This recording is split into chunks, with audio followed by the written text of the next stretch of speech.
와주셔서 너무 감사드리고 저 약간 같이 좀 더 오늘은 survey 그다음 validity 관련된 얘기 많이 나누면서 질문 있으시면 중간중간 계속 받을게요. 한번 볼게요. 똑같아요. 러닝 아웃컴 같이 볼 거고요.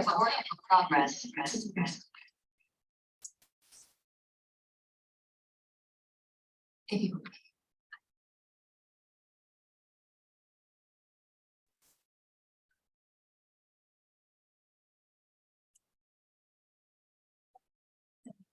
그거 같아요.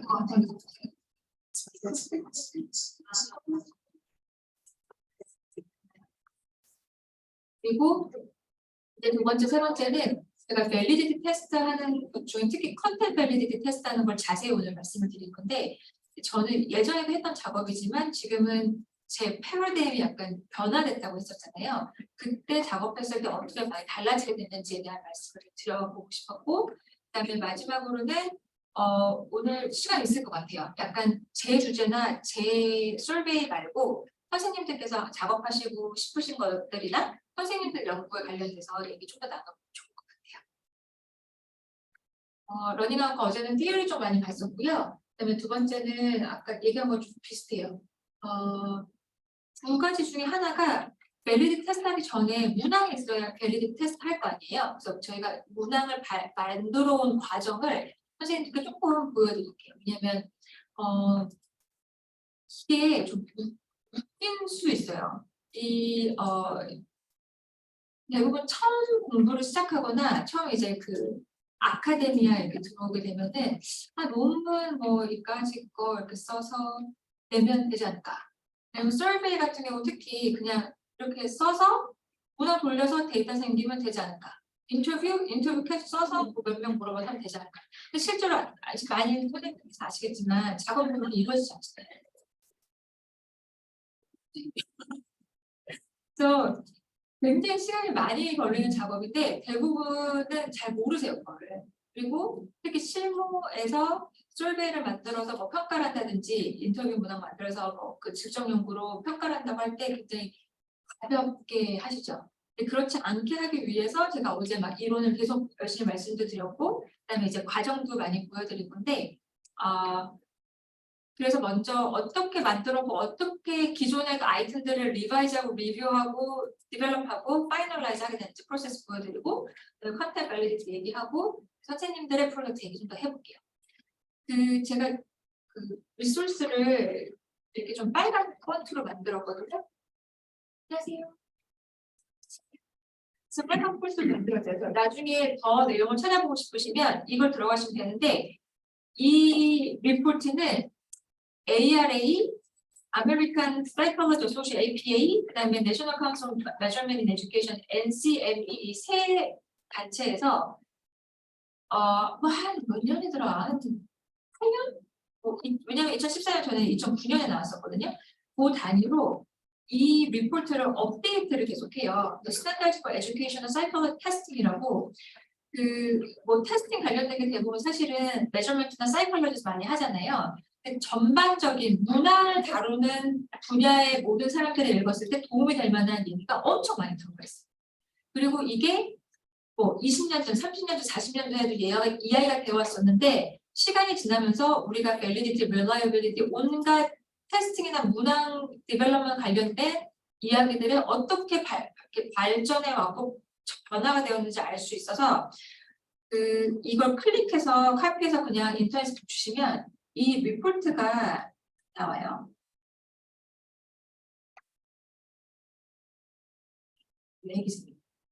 꽤 긴데 선생님들께서 찾아보고 싶은 컨셉트를 보시면 정말 도움이 될 만한 내용이 굉장히 많거든요. 선생님들께서 매저먼트 공부하시면 당연히 이 자료를 알고 계실 거고 그렇지 않더라도 내가 서베이를 만들어서 해보겠다 하면 이 자료가 굉장히 좋아요.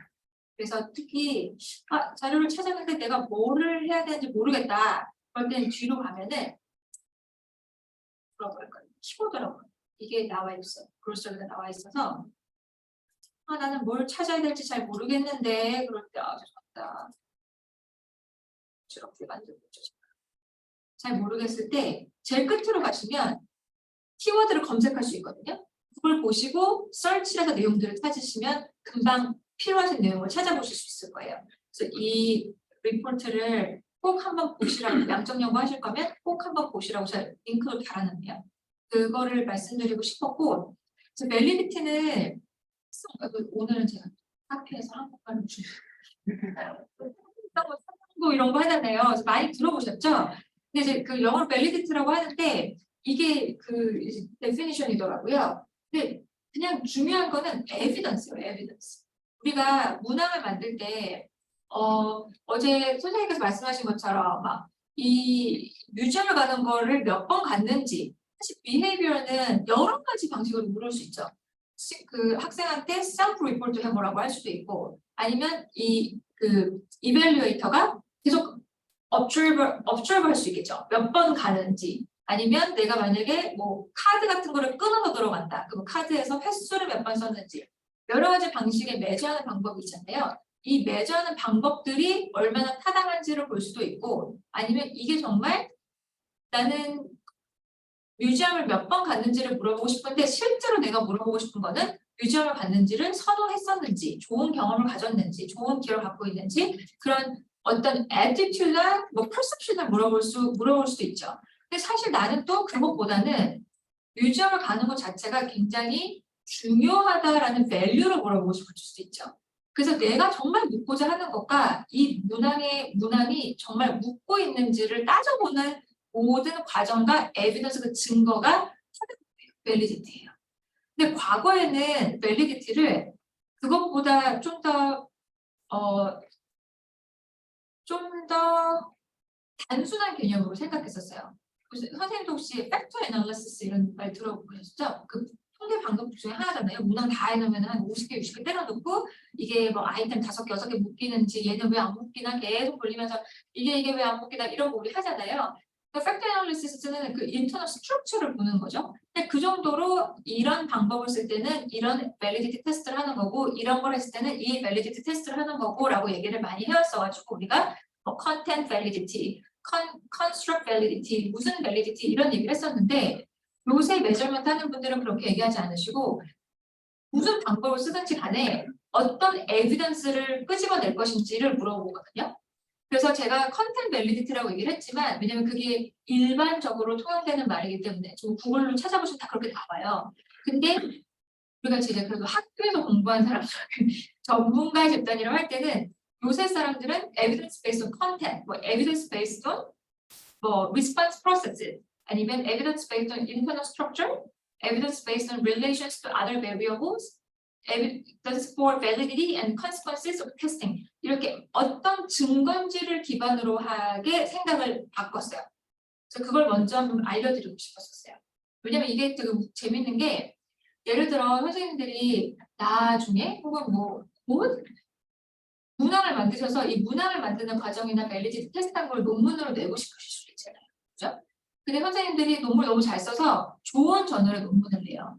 근데 이런 용어를 과거처럼 컨텐트 밸리디티, 뭐 예전에 뭐 이런 convergent validity, discriminant validity 우리 다 그렇게 배웠어요. 교과서에 그렇게 많이 나와 있었고 그렇게 알고 있지만 선생님들의 논문을 리뷰할 사람들은 최신의 연구 트렌드나 최신의 용어들을 사용하는 사람들일 거란 말이에요. 그래서 그 사람들이 리뷰할 때 그런 과거의 방식으로 더 이상 쓰이지 않는 방식으로 많이 쓰여 있으면 퀄리티가 낮다고 생각하죠. 그래서 선생님들에게 좀 강조해드리고 싶었었어요. 그럼 제가 리뷰할 때도 밸리디티 테스트한 논문들이 오는데 그러면 과거의 방식으로 많이 쓰여 있고 제가 항상 지적하거든요. 그러니까 그 보통 이 분야를 공부하는 리뷰어들은 다 교수들이나 리서처들은 다 비슷하죠. 그걸 먼저 강조하고 싶었어서 굳이 일부러 통용되는 용어가 아닌 현재 많이 쓰이는 용어대로 말씀을 드렸고 밸리디티 에비던스 중에 하나가 컨텐츠를 보는 거죠. 내가 어제 우리 한참 얘기했던 cultural capital을 얘기하는데 이게 정말 캐피털인가? 이게 요소가 있는 캐피털인가?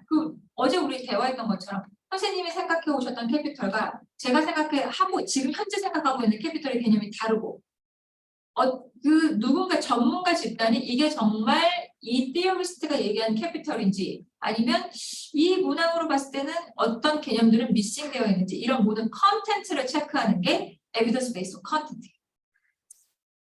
질문 있으실까요? 그리고 또 하나 뭔가 우리 어제 무슨 얘기했죠? 젠더 아이덴티티도 얘기했었고, 사투리, 언어 능력 같은 것도 얘기했었고, 우리가 대부분 매저하는 것들이 눈에 보이게 당신은 핸드폰을 몇 개 갖고 있습니까? 뭐 이런 것도 있겠지만 그런 것보다 여러 가지 의미나 인식이나 가치나 이런 것들을 설베이를 통해서 물어보고 싶잖아요. 그렇기 때문에 대부분은 눈에 보이지 않는 컨셉을 저희가 많이 물어봐요. 그 테스팅에 있어서도 우리가 직접 눈으로 매저해서 뭐 키나 몸무게 같지 않은 것들을 물어보죠. 수학 능력이 얼마나 되는가, 리딩 스킬이 얼마나 되는가, 이런 것들. 그냥 눈으로 봐서는 알기 어려워요. 그렇기 때문에 이 내가 만들어 놓은 질문제들이 정말 내가 원하는 이 컨셉을, 컨스트럭터를 매저하는지를 체크하는 게 컨텐츠, 밸리디티, 에비던스 베이스 컨텐츠인데 방식이 어떤 식이냐면 세 번째 블록 포인트 보시면 전문가 집단을 구해서 그들에게 물어보죠. 이게 정말 내가 원하는 매저를 하는 컨텐츠인가요? 라고. 이 문항이 정말 내가 원하는 걸 묻고 있나요? 라고 하고 저희는 설베이 연구하기 때문에 설베이 보통 옛날에는 페이퍼로 했고 요새는 인터넷으로 많이 하잖아요. 그러니까 내가 정말 이렇게 업줄브 하거나 하진 않죠. 근데 예를 들어 뭔가 뭐 군인 되기 위해서 하려면 운동 테스트 해야 되죠. 그리고 군인 되려면 아니면 소방관이 된다. 어떤 특정 직업군에 있을 때 뭔가 테스트를 할 때 예를 들어 뭐 높이 올라갈 수 있어야 된다. 근데 그게 내 컨스트럭이 내가 매저하고 싶은. 근데 사실 옆으로 올라가는 게 아니라 이렇게 옆으로 가고 있어요. 이상한 예를 들고 있죠. 하고 있어요. 그러면 내가 정말 매저하고 싶은 컨셉과 내가 지금 실제로 하고 있는 이 테스트가 잘못된 거죠. 이런 거를 다 체크하는 게 컨텐츠, 에비던스 베이스드 컨텐츠예요. 또 하나는 컨텐츠라고 하는 게 우리 어제 많이 얘기한 것처럼 어떤 캐피털을 매저할까 이것도 있지만 예를 들어 이 캐피털을 과연 이 캐피털에 뭐를 매저할까도 궁금할 수 있잖아요. 내 부모의 캐피털을 매저할 건지 내가 생각하는 내 부모의 캐피털을 매저할 건지 아니면 부모가 직접 셀프 리포트하는 캐피털을 매저할 건지 아니면 내가 밸류를 가지고 있는 캐피털을 매저할 건지 다 달라질 수 있겠죠. 그런 것처럼 어떤 식으로 질문할 것인지 컨텐츠보다 이 컨텐츠에 대한 뭐를 질문할 것인지 아니면 어떻게 구사했는지 단어를 언어를 예시를 이런 것까지 다 체크하는 게 그 에비던스 베이스드 컨텐츠예요. 제가 박소장 선생님 교수님께 여쭤봤어요. 제가 밸리디티를 어느 정도 설명하면 좋을까요? 라고 말씀드렸을 때 이게 한번 배웠으면 좋겠는데 다뤄주는 수업도 있고 아닌 수업도 있고 그 선생님들의 아는 정도가 다를 수 있을 것 같다고 해서 제가 열심히 과거에 배웠던 걸 생각하고 이 리포트의 내용을 요약해서 정말 중요한 컨셉을 막 쭉쭉쭉쭉 넣었어요. 근데 읽어보시면은 내용을 아셨던 분들은 아 맞지 하실 거예요. 리마인드가 많이 계실 거고 전혀 내용을 모르셨던 분들은 좀 이게 뭐야 이러실 수도 있어요. 제가 어떻게 할 거냐면 내용을 사실 다 넣어놨어요. 그래서 만약에 제가 커버를 오늘 다 못하면 혼자서도 공부하실 수 있게 다 해놓긴 했는데 호플리 저희가 다 하고 다시 이걸 돌아서 다른 방식의 에비던스를 수집하는 그것들을 같이 한번 보도록 할게요. 괜찮을까요? 네, 그리고 컨텐츠 밸리디티 얘기로 계속 할게요. 이게 제가 2015년에 처음 냈던 저널 그 논문이에요. 근데 저희는 제가 엔지니어링 에듀케이션 하는 리서치 팀에 들어있어서 그래서 엔지니어링 공대 학생들이 어떤 러닝을 하는지를 알고 싶었어요. 많은 사람들이 크리티컬 띵킹 스킬 이런 거 들어보셨죠? 그리고 뭐 비판적 사고, 뭐 프로블럼 솔빙 스킬, 뭐 커뮤니케이션 팀워크, 특히 엔지니어링은 어크레디테이션이라고 해가지고 미국 내에 이 증서라고 할까요? 증서 이런 거를 받지 않으면 아무리 그 대학에 들어가서 공대 수업을 듣고 공대에서 졸업을 해도 그 엔지니어로 취직을 할 수가 없어요. 이 자격증을 받은 학교에서만 졸업을 해야 뭔가 내가 엔지니어로서 취직을 할 수 있거든요. 그래서 이 ABET Accreditation이라는 걸 받아야 중요한데 이 ABET Accreditation 평가 기관이죠. ABET은 엔지니어링만 하는 평가 기관이에요. 거기서 이런 여러 가지 종류의 아웃컴이 되게 러닝이 되게 중요한데 이걸 어떻게 물어봐야 되는지 모르겠는 거예요.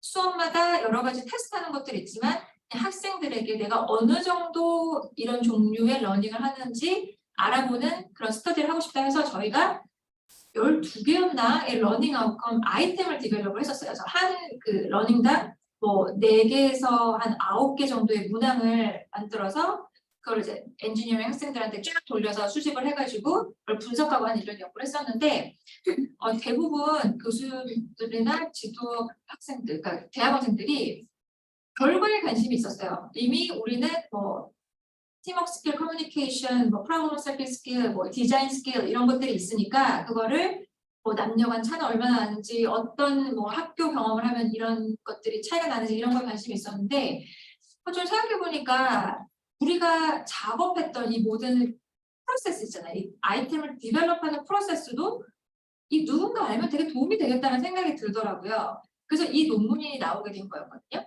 한 아웃컴이 컨텍츄얼 컴페턴스라고 공대 사람들이 옛날엔 단순히 침 만들고 댐 만들고 뭐 건물 만들고 이런 것만 했었는데 또 이제 엔지니어들이 그런 것만 하니까 핸드폰을 만들었는데 이 핸드폰보다 좋은 얘가 있죠. 하시면 여기 보드 보니까 손 씻으니까 무슨 팔이 이렇게 조명이 나오면서 혹시 아세요? 이제 수도꼭지 시켜주는데 조명이 이렇게 나오더라고요. 아무도 발견 못하셨나요? 그게 뭔가요? 그게 뭐지? 수도꼭지 나오는 조명. 그게 소독인가요? 저 처음 봤어요 여기서. 그래서 손에 쓰는데 뭔가 불빛이 이렇게 막 뜨더라고요. 되게 신기하네. 이게 뭔가? 막 이랬었는데 혹시 그런 얘기 들어보셔요? 그런 적 있으세요? 자동으로 물 나올 때 내 손을 넣는데 물이 너무 안 나. 뭐 옆으로 가서 막 또 해요. 근데 옆에 아줌마를 봤더니 너무 잘 씻고 계세요. 그게 뭘까? 그냥 저 수도꼭지가 잘 나오는 걸까? 이 아줌마가 7개의 수도꼭지를 다 잘 나와요. 내가 하면 안 나와요. 이게 뭘까? 그 이유가 이 센서가 피부색이 어두우면 인식을 못해요. 이 센서는 물체도 봐지만 물체보다 이 색을 인지해서 물이 나오는 경우가 있더라고요. 그래서 이 회사가 죄다 백인만 들고 실험을 했어요. 이 센서를 만드는 엔지니어가 백인 손만 보고 개발을 하니까 피부색이 페일하면 물이 잘 나와요. 근데 흑인들이 손을 넣고 씻어내면 물이 안 나오는 거예요. 자, 이 엔지니어와 리더십이 누구였을까요? 백인 남자죠. 제가 너무 어제부터 백인들 때문에 많이 하는데 저는 절대 그 개인들에게 문제를 가지지 않습니다. 구조적으로. 엔지니어들이 자기 생각만 하게 되는 거예요. 그들도 그 바운드리 안에 있을 테니까요. 그죠? 그래서 이 피부색에 따라 다르다는 생각을 못하고 그렇게 수도꼭지가 개발이 되고 그것들을 시민들이 이상한 생각을 하는 거예요. 왜 나는 하면 인식이 안 나올까? 그 얘기들이 퍼져서 연구가 되고 이게 실제로 연구 결과에 나왔던 얘기거든요. 너무 재밌죠? 그래서 가끔씩 막 이렇게 물이 안 나오면 손이 그런 것인가 뭐 이런 생각을 했었어요. 그래서 제가 이 얘기를 왜 하냐면은 이 연구자가 누구냐에 따라 가지고 아니면 공대 같은 경우에 대부분 테크니컬한 것만 하니까 이 핸드폰을 여성이 쓰는지 여성 중에 아이가 있는 여성이 쓰는지 뭐 중국에서 쓰는지 뭐 전화를 해서 쓰는지 사실 생각을 안 했어요 예전에는. 근데 이제는 그 contextual understanding이 너무 중요하다고 강조를 하면서 이 공대 학생들에게 그 이해 능력을 넓히는 교육 과정을 막 주입을 해요. 테크니컬한 것도 배워야 되지만 소셜 사이언스라든지 히스토리라든지 이런 것도 뭐 배워서 거기에 대한 이해를 높여야 더 좋은 디자인을 할 수 있지 않을까. 근데 이제 문제는 그렇게 배우고 하는데 뭐 수업도 듣고 뭐 그레이드도 받죠. 근데 이 평가 기관에서는 이 전체 학생들에게 수업을 뭘 들었건 전체 학생들 좀 표준화된 문항이 필요했던 거예요. 저희가 문항을 많이 만들 수가 없어요. 왜냐하면 평가를 유형해서 쓰기 위한 문항이 너무 많아요. 이것만 물어볼 수가 없으니까. 그래서 한 4-5가지의 짧은 문항을 만들어서 평가를 하되 걔네의 컨셉츄얼 컴페턴스를 어떻게 하면 좀 알 수 있을까. 그래서 이걸 개발한 그 문항 개발하고 물론 이것만 한 건 아니고 모든 그 문항 개발 작업을 했지만 한 2년 정도 걸렸거든요. 매주 만나는 모임에서. 그래서 그렇게 다 해가지고 여러 가지 밸리디티 테스트를 했어요. 그리고 이 논문을 냈죠. 근데 제가 이 논문을 내면서 아차 싶었던 게 꼭지 하나가 파인딩 중에 꼭지 하나가 컨텐트 밸리디티였어요. 그러니까 에비던스 온 컨텐츠에서 나오는 게 딱 요 한 패러가 돼요. 다른 제가 팩터 애널리시스 돌리고 뭐 아까 잠깐 봤던 evidence based on 뭐 relations to other variable에서 뭐 regression 돌리고 이런 거는 뭐 최소 한 페이지, 두 페이지씩 내용이 꽉꽉 들어가는데 컨텐츠 밸리디티는 딱 요 한 문단을 넣더라고요. 제가 뭐라고 써 다 여기 읽으시면 되니까 뭐라고 써놨냐면 이렇게 그러니까 엔지니어링 에듀케이션 하는 사람들, 하이어 에듀케이션 하는 사람들, 에듀케이션 리서처들이 모여서 문항을 먼저 개발을 하고 그 다음에 익스퍼트를 부르죠. 그 엔지니어링 에듀케이션 교수들이라든지 엔지니어링 프랙티스 하는 사람들 모아가지고 그들의 저지먼트로 정말 우리가 컨텐츠와 컴peten스를 매저하고 있는지를 테스트했다. 그리고 또 한 번 그 저희 이제 패컬티 멤버나 저희 그 뭔가 그 평가할 때 외부 뭔가 외부 전문단을 불러다가 이 문항들이 정말 컨텐츠와 컴peten스를 하는지 다시 한번 하는 그런 포커스 그룹을 했었어요. 그래서 이렇게 선생님들처럼 앉아 계셔서 거의 아침 8시에 만나서 한 6시까지 했을까요? 점심 한번 먹고 계속 대화하면서 그 한 뭐 60개 정도 됐었는데 그 문항들을 다 같이 막 리뷰를 하고 이러면 왜 안 되고 저러면 안 되고 뭐 이런 대화를 하고 그 과정은 하나도 넣지 못하고 딱 이렇게만 들어갔었거든요. 그리고 나서 컨텐츠 밸리디티에 대한 질문이 되게 많이 들어오더라고요. 어떻게 하나? 왜냐면 밸리디티 논문들을 대부분 찾아보면 이렇게만 써놔요. 우리가 했다라고. 근데 어떻게 하는지는 잘 얘기를 안 해서 그거를 보여드릴 거예요. 근데 이렇게 하고 나서 컨텐츠 밸리디티한 논문을 좀 찾아보고 싶어가지고 봤더니 이 저널 오브 케어럴 사이언스에서 요 분들이 이런 컨텐츠 밸리디티 스터디한 예시를 드는 논문을 주셨더라고요. 호플리 이게 고대 라이브러리에서 액세스가 됐으면 좋겠는데 논문이 되게 디테일하게 잘 나와 있어요. 그래서 다운받아서 보시면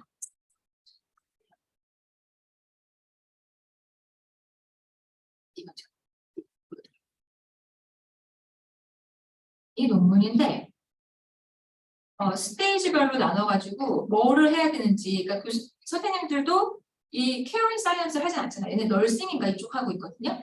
컨텐츠는 저는 별로 안 읽어요. 모르거든요. 내가 당장 써야 하는 건 아니니까요.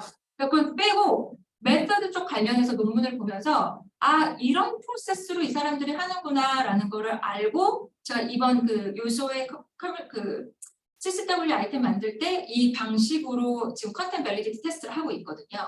근데 보면은 첫 번째는 당연히 밸리디티 테스트를 해야 되니까 인스트루먼트가 필요하겠죠.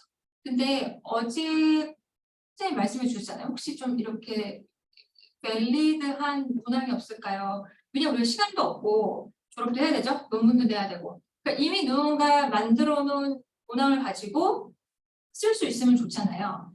제가 어제 보여드렸던 그 3편의 논문들이 그래도 어느 정도 테스트를 다 받은 문항들이에요. 그러니까 선생님들 관심 있으시면 그거를 그대로 써도 되는데 저희 같은 경우는 그렇게 안 했죠. 왜냐면 마음에 안 들더라고요. 그래서 이렇게 하면 안 되겠다라고 생각이 들어가지고 저희는 그걸 다 리뷰, 리비전 프로세스를 거쳤어요. 그래서 첫 번째가 리뷰하고 리바이즈하고 두 번째가 그러면 새 논문, 새 아이템은 뭐가 될까? 그걸 보는 건데 선생님 다 잘 보이시죠? 지금 다 앞에 또 있으시니까 제가 그 프로세스를 잠깐 볼게요. 보면은 먼저 제가 앞에서는 3개 논문만 보여드렸는데 사실 그 논문을 그 세 아티클만 다루고 있는 건 아니었어요. 커뮤니티 칼리지 웨이트로 아이템 만든 논문들이 제가 니까 말크는 안 보여드렸거든요. 근데 이런 사람 뭐 브라운도 안 보여드렸는데 있었어요. 그래서 어떻게 만드냐면은 컬럼을 만들어서 저희는 6개의 캐피털이 있는 거니까 이 6개의 캐피털 중에 뭘 빼고 싶지 않았거든요. 다 매절하고 싶어서 6개의 캐피털을 넣고 이 소스의 연구실에서 어떤 아이템이 나왔는지 다 복사를 해요. 바꾸지 않고. 그다음에 죄송합니다.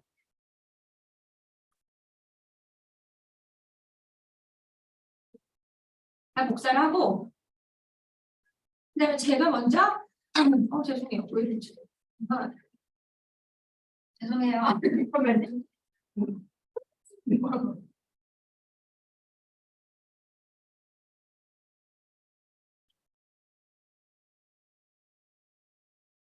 네, 기침하는 게 불편하지 사회가 같이 봤어요. 죄송해요. 보시면 제 이니셜 HR과 제 이니셜이에요. 제 이니셜을 두고 뭔가 이걸 딱 보면서 이거 좀 마음에 안 드는데라고 생각하지만 나중에 까먹습니다. 그렇죠? 그래서 저는 이건 고치고 싶다. 그럼 R이라고 표시했어요. 리바이즈라고. 이거는 이거는 그대로 써도 괜찮은 아이템이구나. Yes라고 하고 이 아이템은 맞지 않다.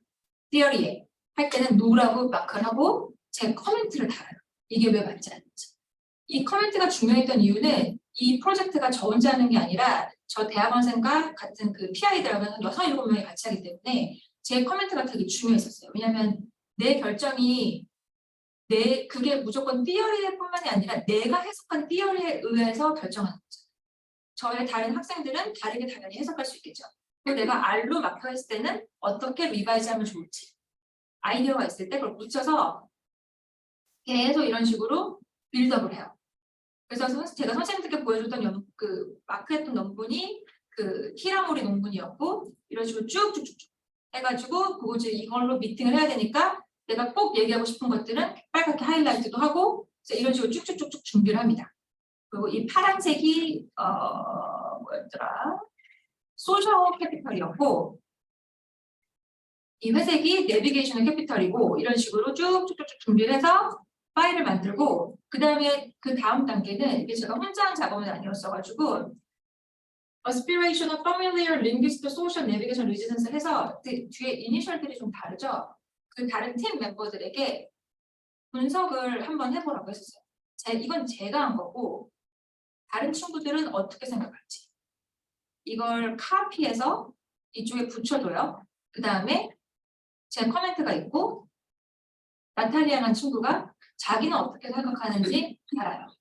그리고 전체 팀 미팅에서 레아는 이렇게 생각하고 이 친구는 이렇게 생각하는데 너희들은 어떻게 생각하는지 같이 계속 토의하면서 문항들을 첫 번째는 얘를 그대로 쓸 건지 얘를 고칠 건지 얘를 안 쓸 건지 뭔가 그 그룹 토의를 같이 이 작업이 되게 오래 걸렸어요. 그냥 문항도 워낙 많고 하다 보면은 논문이 또 나왔네 이러면서 그 아이템도 또 가져다 보고 그 다음에 또 여러 가지 제가 이렇게 하나씩 작업하면서 아래다가는 이 위를 막 보면서 우리가 사실 서베이 만들 리월딩 프로세스가 정말 오래 걸려요. 왜냐하면 어제 말씀드린 것처럼 나는 책이 없지만 교장선생님이 가서 책 한 권을 받아와서 읽었는데 이게 그냥 스테이트먼트로는 아무렇지 않은데 이게 서베이 사업에 들어가면은 고려해야 될 게 굉장히 많기 때문에 내가 정말 매저하고 싶은 것과 그 매저를 서베이 툴을 통해서 학생들이 그대로 이해하는 거는 완전 다른 게 있는 거예요. 그래서 그 얘기들을 계속하면서 계속 고쳐나가요. 논문은 언제 쓸 수 있을까요?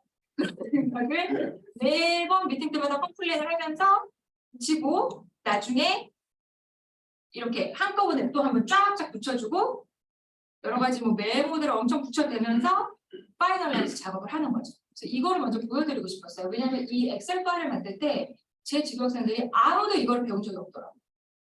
그리고 보통은 두 가지예요. 하나는 그냥 읽는 거 쓰죠. 이거 좀 아닌 것 같은데 이걸 언제 고치지? 읽는 걸 써요. 혹은 그 읽는 문항으로 이미 수집된 데이터를 쓰죠. 그러면 내가 문항을 어차피 고칠 수가 없으니까 그냥 데이터를 쓰고 아니면 문항을 만들어요. 근데 그 옛날 거 조금 따와서 살짝 리비전하고 그냥 말죠. 그래서 이런 복잡한 관계를 많이 복잡한 프로세스를 갖지는 않지만 만약에 정말 선생님들이 좋아하는 티어리가 생겼어요. 이걸 정말 써야지 내가 이 사람들한테 이걸 물어볼 수 있겠다. 그럴 땐 이 정도의 프로세스가 정말 어려워요. 그래서 그런 연구를 하시고 싶으시다. 박사 논문으로 혹은 퍼블리케이션으로 최소 6개월, 한 학기 아니면 그 이상 약간 생각을 하시고 준비하시면 좋아요. 라고 꼭 말씀드리고 싶어요. 혹시 제가 왜 저 교수는 논문 얘기 안 나옵니까? 말씀 좀 해주세요. 왜 오래 걸리는지. 그래서 그렇게 문항을 쭉쭉 만들고 나서 그 다음 단계는 저희는 이제 엑셀로는 작업하기가 어렵다라고 판단이 돼가지고 그걸 MS 워드로 옮깁니다. MS 워드로 옮기면 장점이 있어요. 왜냐하면 문항을 가지고 와요. 우리가 파이널라이즈 했던 문항들을. 근데 이 문항에 대한 질문이 들어가야 되잖아요. 그럼 이때부터 정말 설베이는 즐겁지 않은 과정이 되기 시작해요. 왜냐하면 이 문항을 만들 때는 대부분의 설베이 디벨로퍼들이 특히 이렇게 좀 복잡한 컨셉을 물어볼 때 뭘 물어볼지 생각을 잘 안 해요. 그러니까 이게 정말 비헤이비어인지 아니면 그러니까 비헤이비어 중에서 프리퀀시인지 아니면 이게 퍼셉션 중에서 어떤 건지 생각을 안 하고 그냥 스테이트먼트를 만들어요. 저희가 했던 것처럼. 그때부터 우리 이 스테이트먼트에서 how often? 니는 얼마나 자주 했니? 왜 우리 어제 봤죠? 뮤지엄 얼마나 자주 갔니? 인스트루먼트 배웠니? 안 배웠니? 혹은 얼마나 자주 레슨을 받았니? 뭐 이런 식으로 하면 how often 물어보니까 그냥 학생들의 기억에 비춰서 엑사하면 되니까 사실 간단해요. 근데 저희가 이 문항을 보니까 이 질문과 이 문항들이 맞질 않는 거예요. 나는 이렇게 그냥 how often 하면 되지 않을까? 과거에 cultural capital 볼 때 그렇게 했으니까. 근데 내가 생각하는 중요한 요소의 CCW 아이템들은 behavior도 있지만 대부분 perception이 많더라고요. 그래서 이게 맞지가 않구나. 그럼 어떻게 물어야 되지? 잘 모르죠. 그래서 처음 해보고 막 이래가지고. 그래서 여러 가지 고민을 하고 그다음에 또 랭귀지 같은 경우는 바이링구얼 친구도 있지만 아닌 친구들도 있죠. 그래서 그때는 필터 퀘스천을 이용해서 너가 바이링구얼일 때만 대답할 수 있는 문항들을 만들고 바이링구얼가 아니면 대답할 수 있는 문항들을 따로 만들고 그런 디테일한 작업들이 조금씩 들어가기 시작해요. 그리고 저희는 보통 큰 그런 제목을 먼저 올려놓거든요. 예를 들어 내가 familiar capital을 만들 때 하나의 중요한 컨셉이 스토리텔링이에요. 선생님도 혹시 어렸을 때 엄마가 막 너 그거 알아? 우리 할머니가 뭐 학교는 안 나오셨지만 막 동네에서 줄 세우면서 막 뭘 다 하고 뭐 계단 얼마나 잘해서 뭘 다 하고 이러면서 너는 학교 다니는데 열심히 해! 뭐 이런 얘기 하잖아요. 이쪽 문화는 좀 똑같으세요. 그래서 스토리텔링이 할머니 배운 거 하나도 없어요. 정규 교과 과정에서는. 근데 얼마나 그 미국으로 이민 와서 열심히 살았고 제대로 살았고 이런 것들을 말과 말로 계속 얘기를 해줘요. 그게 이 아이들에게 자존감과 내가 얼마나 정말 돈이 아니라 내가 얼마나 건강한 집안에서 자랐는지 막 이런 생각들을 많이 하거든요. 그래서 그것들을 물어보는 문항들. 그다음에 이분들 만나는 거 중요해요. 우리 설날, 추석 이런 때 빼놓지 않고 만나면 좋은 것처럼 얼마나 만나는지, 근데 코로나가 끝나고 나서 버추얼은 어떻게 만나는지 이런 것들 물어보고 싶었어요. 그 가족 중에 롤모델 혹은 서포트를 어떻게 해주는지. 그래서 이렇게 서팀을 만들어서 문항들을 막 또 집어넣어요. 이런 작업들을 막 하는 게 제가 이게 지금 1월 4일 걸로 썼는데 이것보다 훨씬 지저분한 파일을 막 10월, 9월이었어요. 그건 보여드리기 너무 창피해서 안 했습니다. 그래서 이렇게 먼저 만들면 그 다음에 이게 지금 2월 9일이죠. 중간에 또 파일이 엄청 많은데 하나 그냥 더 보여드리고 싶었거든요. 보면은 이 작업에서 이때부터 저희가 이 스테이트먼트를 결정을 해요. 많은 문항들이 그게 프리퀀시가 됐건 퍼셉션이 됐건 저희가 그걸 묻고 있더라고요. 이 스테이트먼트가 정말 너를 얘기하는 거니? 이게 정말 너가 과거에 있었던 일이니? 아니면 현재 있는 일이니? 아니면 너가 생각했던 일이니를 묻고 싶었어요. 그래서 이렇게 물으면 이 친구들이 대답할 수 있지 않을까. 그래서 이 스테이트먼트가 얼마나 true한지 물어서 이 true에 그럼 또 response 옵션이 들어가야 될 거 아니에요. 그러면 거의 항상 진실됐었는지, 보통 진실됐었는지, 때때로 진실됐었는지, 아니면 보통 진실되지 않았었는지, 거의 진실된 적이 없었는지 이런 식으로 정해서 하는데 이게 또 토의를 거의 한 3-4번은 한 것 같아요. 그런 생각 안 드시나요? 누군가 나에게 이걸 아이고 어떻게 알아? 잠깐. 대부분 설베이 디자이너들은 이걸 학생들이나 교수들이나 교육자들이나 선생님들이나 뭐 직원들 모두가 대답할 수 있을 거라고 생각하고 물어요. 왜냐면 우리는 관심이 있고 지금 1-2년 넘게 이 작업을 했고 이 작업이 꼭 논문으로 출시가 돼야 되니까요. 그죠? 근데 필드에 있는 실제 사람들은 이런 걸 많이 생각하고 살고 있지 않거나 이런 식으로 질문에 답하는 거에 익숙하지 않으면 이게 almost always, usually 구분하는 게 굉장히 어려워져요. 그래서 그거에 대한 논의를 한참 하다가 그래도 이게 우리의 최선이 아닌가 막 이런 생각을 하면서 다시 문항을 막 또 리뷰를 해요. 훨씬 그보다 깨끗해졌다는 느낌 받으시나요? 그래서 이렇게 작업을 막 하고 컬러 코드 쓰고 막 이런 작업을 막 해요. 한참 작업을 하다가 이런 걸 찾았어요. 제가 혹시 보이세요? 너무 조그매가지고 아까 보여드린 논문이 그게 아마 2월 9일 그러니까 조금 더 클린이 됐던 걸 제가 먼저 보여드렸는데 그 전날 제가 뭐를 보냈냐면 저희 팀 멤버들한테 제가 어제 보여드렸던 논문이 사블란의 논문이에요. 커뮤니티 컬처럴 웨이트를 양적 연구한 것 중에 사실 에듀케이션 쪽에 제일 좋은 저널에 나온 논문이거든요. 논문이 잘 써져 있어요. 근데 갑자기 사블란이 어떻게 물어봤지라고 생각해 보니까 이 문항은 거의 똑같아요. 근데 이 질문 퀘스천 똑같은데 리스폰스 옵션이 자신에 대해서 물어본 건데 넘버 1이면 not at all like me 전혀 나에 대한 얘기가 아닙니다. 넘버 6는 exactly like me 그거 정말 나에 대한 얘기예요. 그때부터 저희 팀 민원들이 true를 물어볼 건지 not like me or like me 이거를 물어볼 건지 사람마다 의견이 다 다른 거죠. 계속 얘기하고 솔직히 결론이 잘 안 나더라고요. 이게 어떤 방식이 더 맞는지. 그래서 저희가 생각했던 게 not at all like me, exactly like me 하면 장점이 있어요. 사블란이 이미 그렇게 했어요. 사이트를 달면 돼요. 얘가 한 방식대로 나도 한 거예요. 근데 그때 제가 미팅을 막 하고 이 친구들이 약간 이 주제에 완전 꽂혀가지고 학생들한테 막 물어보기 시작해요. 이렇게 물어볼 때 이렇게 물어볼 때 어떠냐고. 그랬더니 특히 히스패닉 친구들이 뭐라고 그러냐면은 문항들이 나에 대해 묻는 것도 있지만 내 동생, 내 가족에 대해 묻는 게 있어서 나는 이렇지 않은데 내 가족들은 이럴 때도 있었고 그래서 true라고 물어볼 때 me가 이 response 옵션이 없을 때 좀 더 대답하기가 쉽다는 거예요.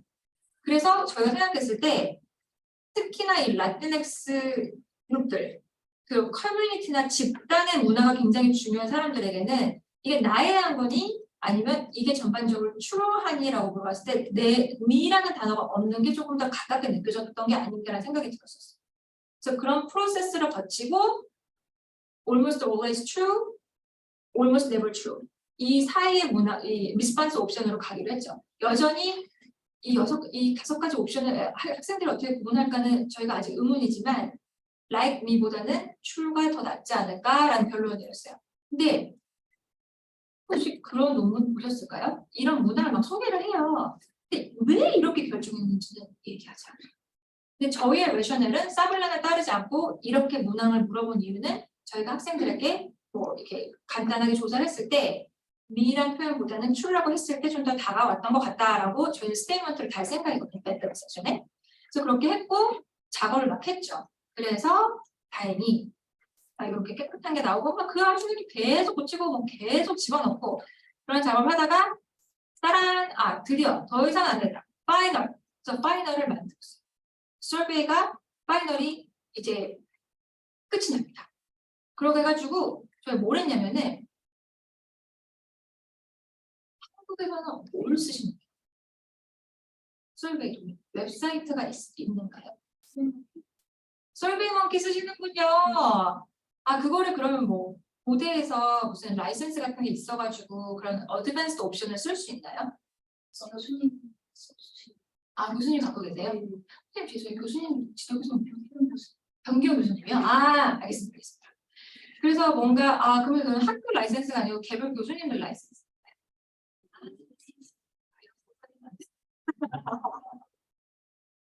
그렇군요. 그냥 사실 이게 비슷해요. 그리고 연구의 일환이니까 이제 미국 같은 경우는 대부분 대학에서 라이센스를 사서 이제 거기에 직원이나 학생들이나 교수들이 이용을 하는데 미국에서는 솔베이먼키는 되게 작은 분야에 모르겠어요. 저희는 돈 내고도 안 써요. 하여튼 솔베이먼키는 기관에서 많이 안 써요. 근데 퀄트릭스를 많이 쓰는데 그 이유가 펑션이 엄청 많아요. 그래가지고 좀 더 이 밸리디티를 높일 수 있는 그런 옵션들이 많아가지고 저희는 퀄트릭스를 쓰는데 이제 모두 깨끗하게 만들어서 문항을 만들어가지고 이렇게 깨끗하게 작업을 하죠.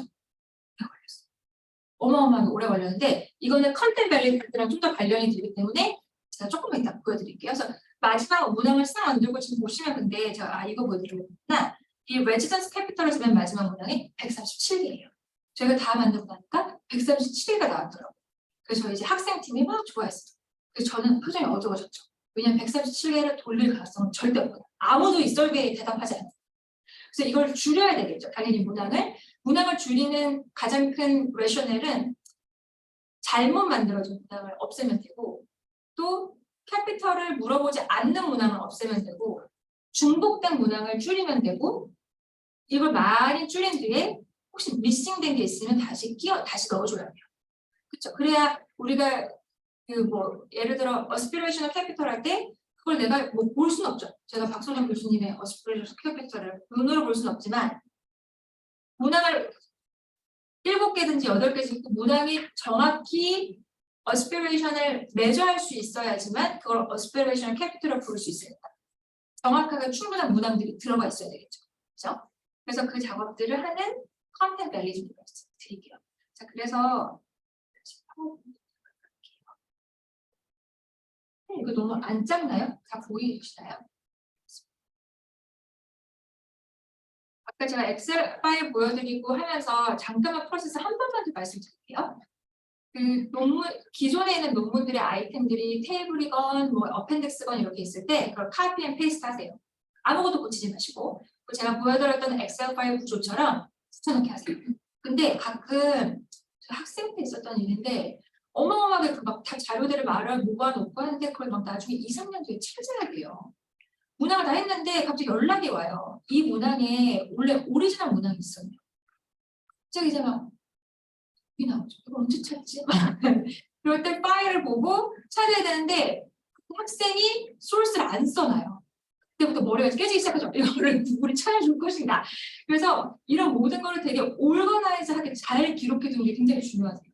그래서 소스가 있으면 바로 이 문항이 여기서 나왔구나 해가지고 하면 되겠죠. 그래서 그렇게 카피 앤 페이스트를 케어풀리 잘 할 수 있게 하고 그 다음에 저희 같은 경우는 그 티어리에서 매저하고 싶은 게 6 캐피털이었으니까 6개의 캐피털로 그 정보들을 올거나이즈를 합니다. 그 다음에 아까 말씀드렸던 것처럼 리뷰해요. 근데 그때 리뷰할 때는 컨텐츠를 제일 먼저 생각해요. 그 컨텐츠를 생각할 때 아까 제가 보여드렸던 것들 중에 이런 게 있었어요. 커뮤니티 컬처럴 웰스를 어떤 학생들에게 물어봤냐면 귀가 안 들리는 자미 학생들에게 물어보는 논문이에요. 그 교수자가 항상 본인이 귀가 안 들리는 장애가 있어서 귀가 안 들리는 자미 학생들과 연구를 많이 하고 수업도 하면서 그 친구들에 대한 논문을 되게 많이 쓰는 논문이거든요. 그래서 귀가 안 들리는 학생들이에요. 그 컨텍스트가 그 문항 안에 다 들어가 있어요. 그렇기 때문에 내가 그거를 귀가 들리지 않는 그러니까 그런 장애 있는 학생이 아닌 경우에 물어볼 때는 그냥 바꿔야 되겠죠. 이 컨셉 너무 좋은데 그냥 바꾸자. 죄송해요. 갑자기 이게 블라인드였는지 기억이 안 나요. 나중에 찾아오셔도 저 사람이 뭔데 저렇게 거짓말을 둘 중에 하나예요.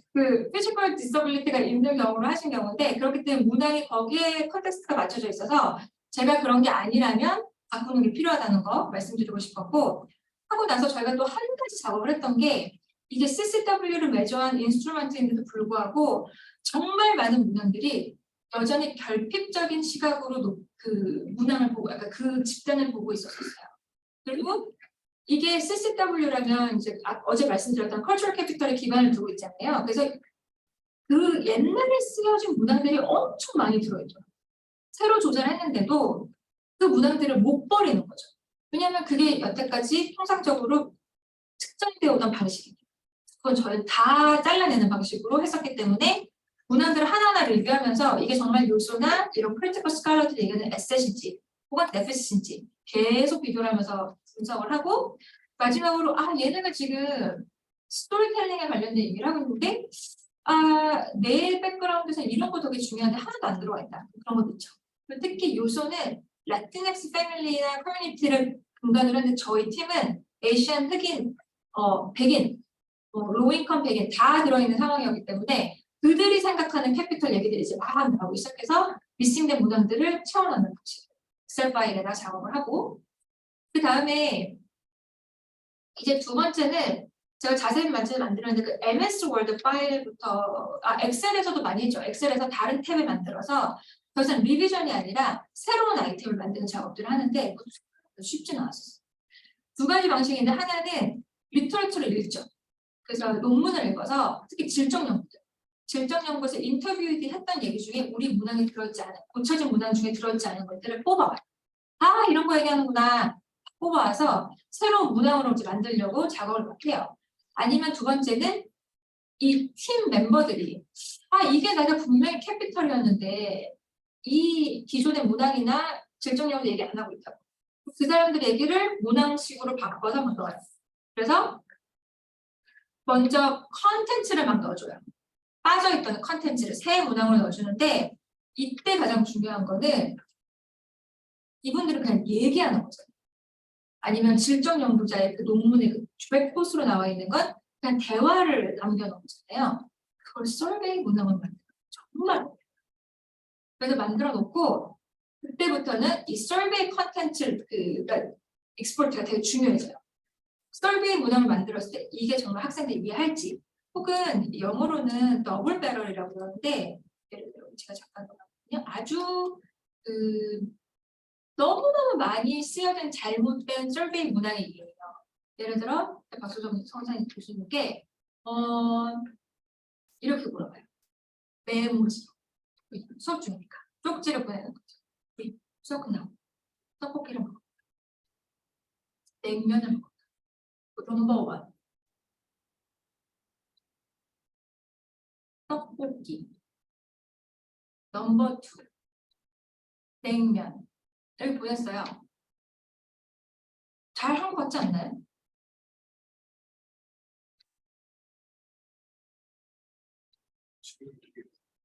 질문 두 개인데 질문 두 개가 하나에 같이 들어있죠. 그건 서베이에서 피해야 되는 아주 악인입니다. 이런 거예요. 정말 너 문방구를 보여줘야 돼요. 왜냐면 이게 제가 그렇게 보내요, 쪽지를. 소장이가 저한테 나 둘 다 안 먹고 싶대. 이럴 수 있죠. 그럼 저희는 그걸 넣어요. 둘 다 어플리커블 하지 않다. 난 어플리커블. 서베이에서 그게 들어있지 않으면 학생들이 미싱을 해버려요. 그럼 미싱 밸류가 생기죠. 그러면 그 사람 거를 다 없애거나 임퓨테이션 하거나 이런 거 들어보죠. 멀티플 임퓨테이션 하거나 아니면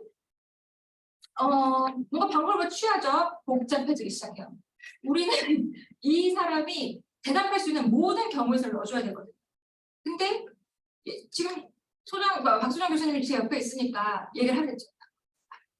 라고 하지만 서베이 테이커는 서베이 그 파티서펜트는 선생님들 옆에 앉아있질 않아요. 얘기를 할 수가 없단 말이에요. 그러니까 미싱이 되거나 저 같은 사람이 이렇게 생각하죠. 이 서베이는 퀄리티가 굉장히 나쁘다. 그렇기 때문에 잘 디자인해야 되는 거죠. 근데 하나는 또 이런 거예요. 같이 박수정 선생님 교수님이 이럴 수 있죠. 근데 그 옵션에는 check all the apply가 아니어서 둘 다 체크할 수가 없어요. 폴싱하게 시키는 거죠. 둘 중에 하나만 선택하세요. 그랬더니 어떤 사람은 알겠습니다. 둘 중에 하나만 선택할 수 있지만 어떤 사람은 아니요. 난 둘 다 먹고 싶어요. 그래서 거기 옵션에는 떡볶이와 냉면이었네요. 냉면 둘 다 먹고 싶어요가 있어야 되는 거예요. 그게 없이는 이 데이터가 스큐드 되어버리는 거죠. 정확치가 않아요. 그리고 아까 지금 선생님께서 말씀하신 것처럼 애초에 떡볶이 먹을까 냉면 먹을까를 한 질문에 묻으면 안 되는 거예요. 왜냐하면 대답이 달라질 수 있고 대답 문제를 나눠서 떡볶이를 먹을까 yes or no 냉면을 먹을까 yes or no 이렇게 들어가는 게 서베이 디자인이거든요. 그러니까 모든 문항과 모든 퀘스천들을 서베이 디자인과 툴에 맞게 생각해서 다 붙여줘야 되는 작업이 들어가줘야 돼요. 그리고 기존 문항을 봤을 때도 그렇게 안 물어보는 문항이 너무너무 많아요. 그래서 그거를 다 고쳐야 돼요. 그게 플랜이 정말 오래 걸려요. 하고 싶지 않아지시는 게 아니에요. 생각이 살짝 들지만 그 작업을 꼭 거치셔야 된다는 거. 그 다음에 제일 마지막으로 볼 거는 이제 깨끗한 문항들이 좀 있죠. 그리고 그 퀘스천 스템이라고 불리는 전체 큰 문항이 있죠. 이 질문지와 이 문항이 이 질문과 이 아이템들이 매칭이 되는지. 왜냐면 제가 선생님 하루에 몇 번 운동하시나요? 라고 물어봤어요. 그러면 대답이 우리가 예상하기로 1 to 2, 3 to 4 이렇게 나와줘야 되는데 하루에 몇 번 운동하시나요? 라고 물어봤는데 저는 짐에서 합니다. 저는 수영을 갑니다. 그러면 이게 되게 매칭이 안 되죠. 그러면 또 저 같은 사람은 서비를 하죠. 그러니까 이 질문지와 이 아이템이 꼭 맞아야 되는데 이 얘기는 좀 너무 어처구니 없는 예잖아요. 근데 정말 survey를 보면 그런 얘기가 너무너무 많아요. 그래서 그거를 꼭 또 조심해 주셔야 돼요. 그럼 모든 survey를 만들 때 그러니까 조심해야 되는 것들을 생각해서 다 리뷰를 하는 게 한 3개월 걸려요. 또 이거 혼자 하는 게 아니고 내가 리뷰하면은 이 팀원이 하죠. 그래서 내가 리뷰한 게 뭐가 잘못됐거나 미스된 것도 막 발견하고 본인이 잘못됐다고 생각을 막 해요. 나는 또 동의하지 않아요. 막 또 논의를 해요. 이런 작업을 계속 해요. 재미없으실 수도 있습니다. 네, 그래서 이렇게 survey 아이템 디벨롭먼트가 끝나면 여기 인스트루먼트 디자인이죠. 인스트루먼트 디자인이 끝나면 그 다음 단계가 바로 컨텐트 베리딕트예요. 저지먼트 퀀티피케이션에서 저지먼트가 들어가요. 그래서 이때는 무슨 작업을 하냐면 이제 저희들 머리에서는 나올 게 다 나왔어요. 더 이상 새로울 것도 없고 맨날 똑같은 얘기하기 시작해요. 미팅 때. 그리고 아이템도 이미 잘 만들어졌어요. 그럼 그 다음에는 새로운 두뇌를 투입시키는 거죠. 근데 이게 누구냐면 이 얘기를 아는 사람. 그래서 저희가 패널 오브 엑스퍼트에서 사람들을 모집해요. 이 요소의 모델을 알고 아니면 선생님들 쓰고 싶은 티어리를 알고 이 문항을 이해할 수 있고 뭐 양적 연구에 대한 이해도 좀 있고 리서치 디자인에 대한 이해도 좀 있는 사람들을 모아서 물어보는 거죠. 정말 이 질문, 이 요소의 티어리가 맞습니까? 여러 가지 방식이 있어요. 근데 대부분은 어떻게 하냐면 딱 이 구성이에요. 차를 두고 점심을 보면서 문항 막 보면서 토의를 하고 고치고 미싱된 걸 좀 보고 하면서 막 하는데 저는 이걸로 페이퍼를 쓸 거였으니까 아까 제가 보여드렸던 그 논문의 방식대로 어떻게 하면 특히나 질적인 그 대답들, 그러니까 포커스 그룹 하듯이 어떻게 고쳐야 되는지 뭔가 좀 더 자세하게 다루는 질적인 데이터도 없지만 양적인 데이터를 얻어서 베리디티를 체크해 봐야겠다라고 생각이 들었어요. 그 논문이 그 모든 프로세스를 알려주는데 컨텐트 베리디티에서 양적화된 데이터를 얻기 위해 3가지를 물어요. 하나가 relevancy, 얼마나 관련성이 있는지 이 문항과 이 컨셉이, clarity, 이 문항이 얼마나 클리어한지, 클리어하게 잘 써져 있는지, 그다음에 3번째는 이 전체 인스트루먼트가 comprehensiveness한지. 말은 내가 6개의 요소의 모델을 얘기한다고 해놓고 링귀스틱 캐피털이 안 들어있었어요. 예를 들어. 혹은 링귀스틱 캐피털이 2가지 의미가 있거든요. 커뮤니케이션 얼마나 잘하는지 혹은 바이링규얼인 컨텍스트에서 어떻게 할 수 있는지. 근데 제가 예를 들어 바이링규얼을 다 물어봐놓고 일반적인 커뮤니케이션 중 하나도 안 물어봤어요. 그래서 리뷰어가 이거 빠졌다고. 컴프레hensiveness에서 yes가 아닌 no에다가 띵 하고 체크를 하겠죠. 그리고 패널리스트 항상 물어보죠. 양적 연구하면 모두가 물어봐요. 샘플을 몇 명 수집해야 하나요? 몇 명 하시나요? 50명 되나요? 뭐 이런 거 물어보세요. 많을수록 당연히 좋죠. 근데 이 논문에서는 미니멈 5라고 얘기를 해놨어요. 제가 권하고 싶은 건 이런 거예요. 선생님들이 하셨더니 제가 지금 여태까지 아마 19명인가? 한 것 같아요. 많을수록 좋겠죠. 데이터가 충분히 더 많아지니까 양적 연구에서는. 근데 내가 해도 5명밖에 안 되는 거예요. 그럼 이 논문은 사이트였어요. 주도 교수님이 왜 5명밖에 안 돼요? 10명, 20명 해야지. 논문을 보니까 미니멈 5명이라고 합니다. 이건 제 의사 결정이 아닙니다. 이렇게 얘기하는 거예요. 그래서 이 논문에서는 5명이라고 얘기를 하는데 저는 조금 더 좀 다양하게 할 수 있는 상황을 만들고 싶어서 한 19명 정도로 해서 이 작업을 시작을 해요.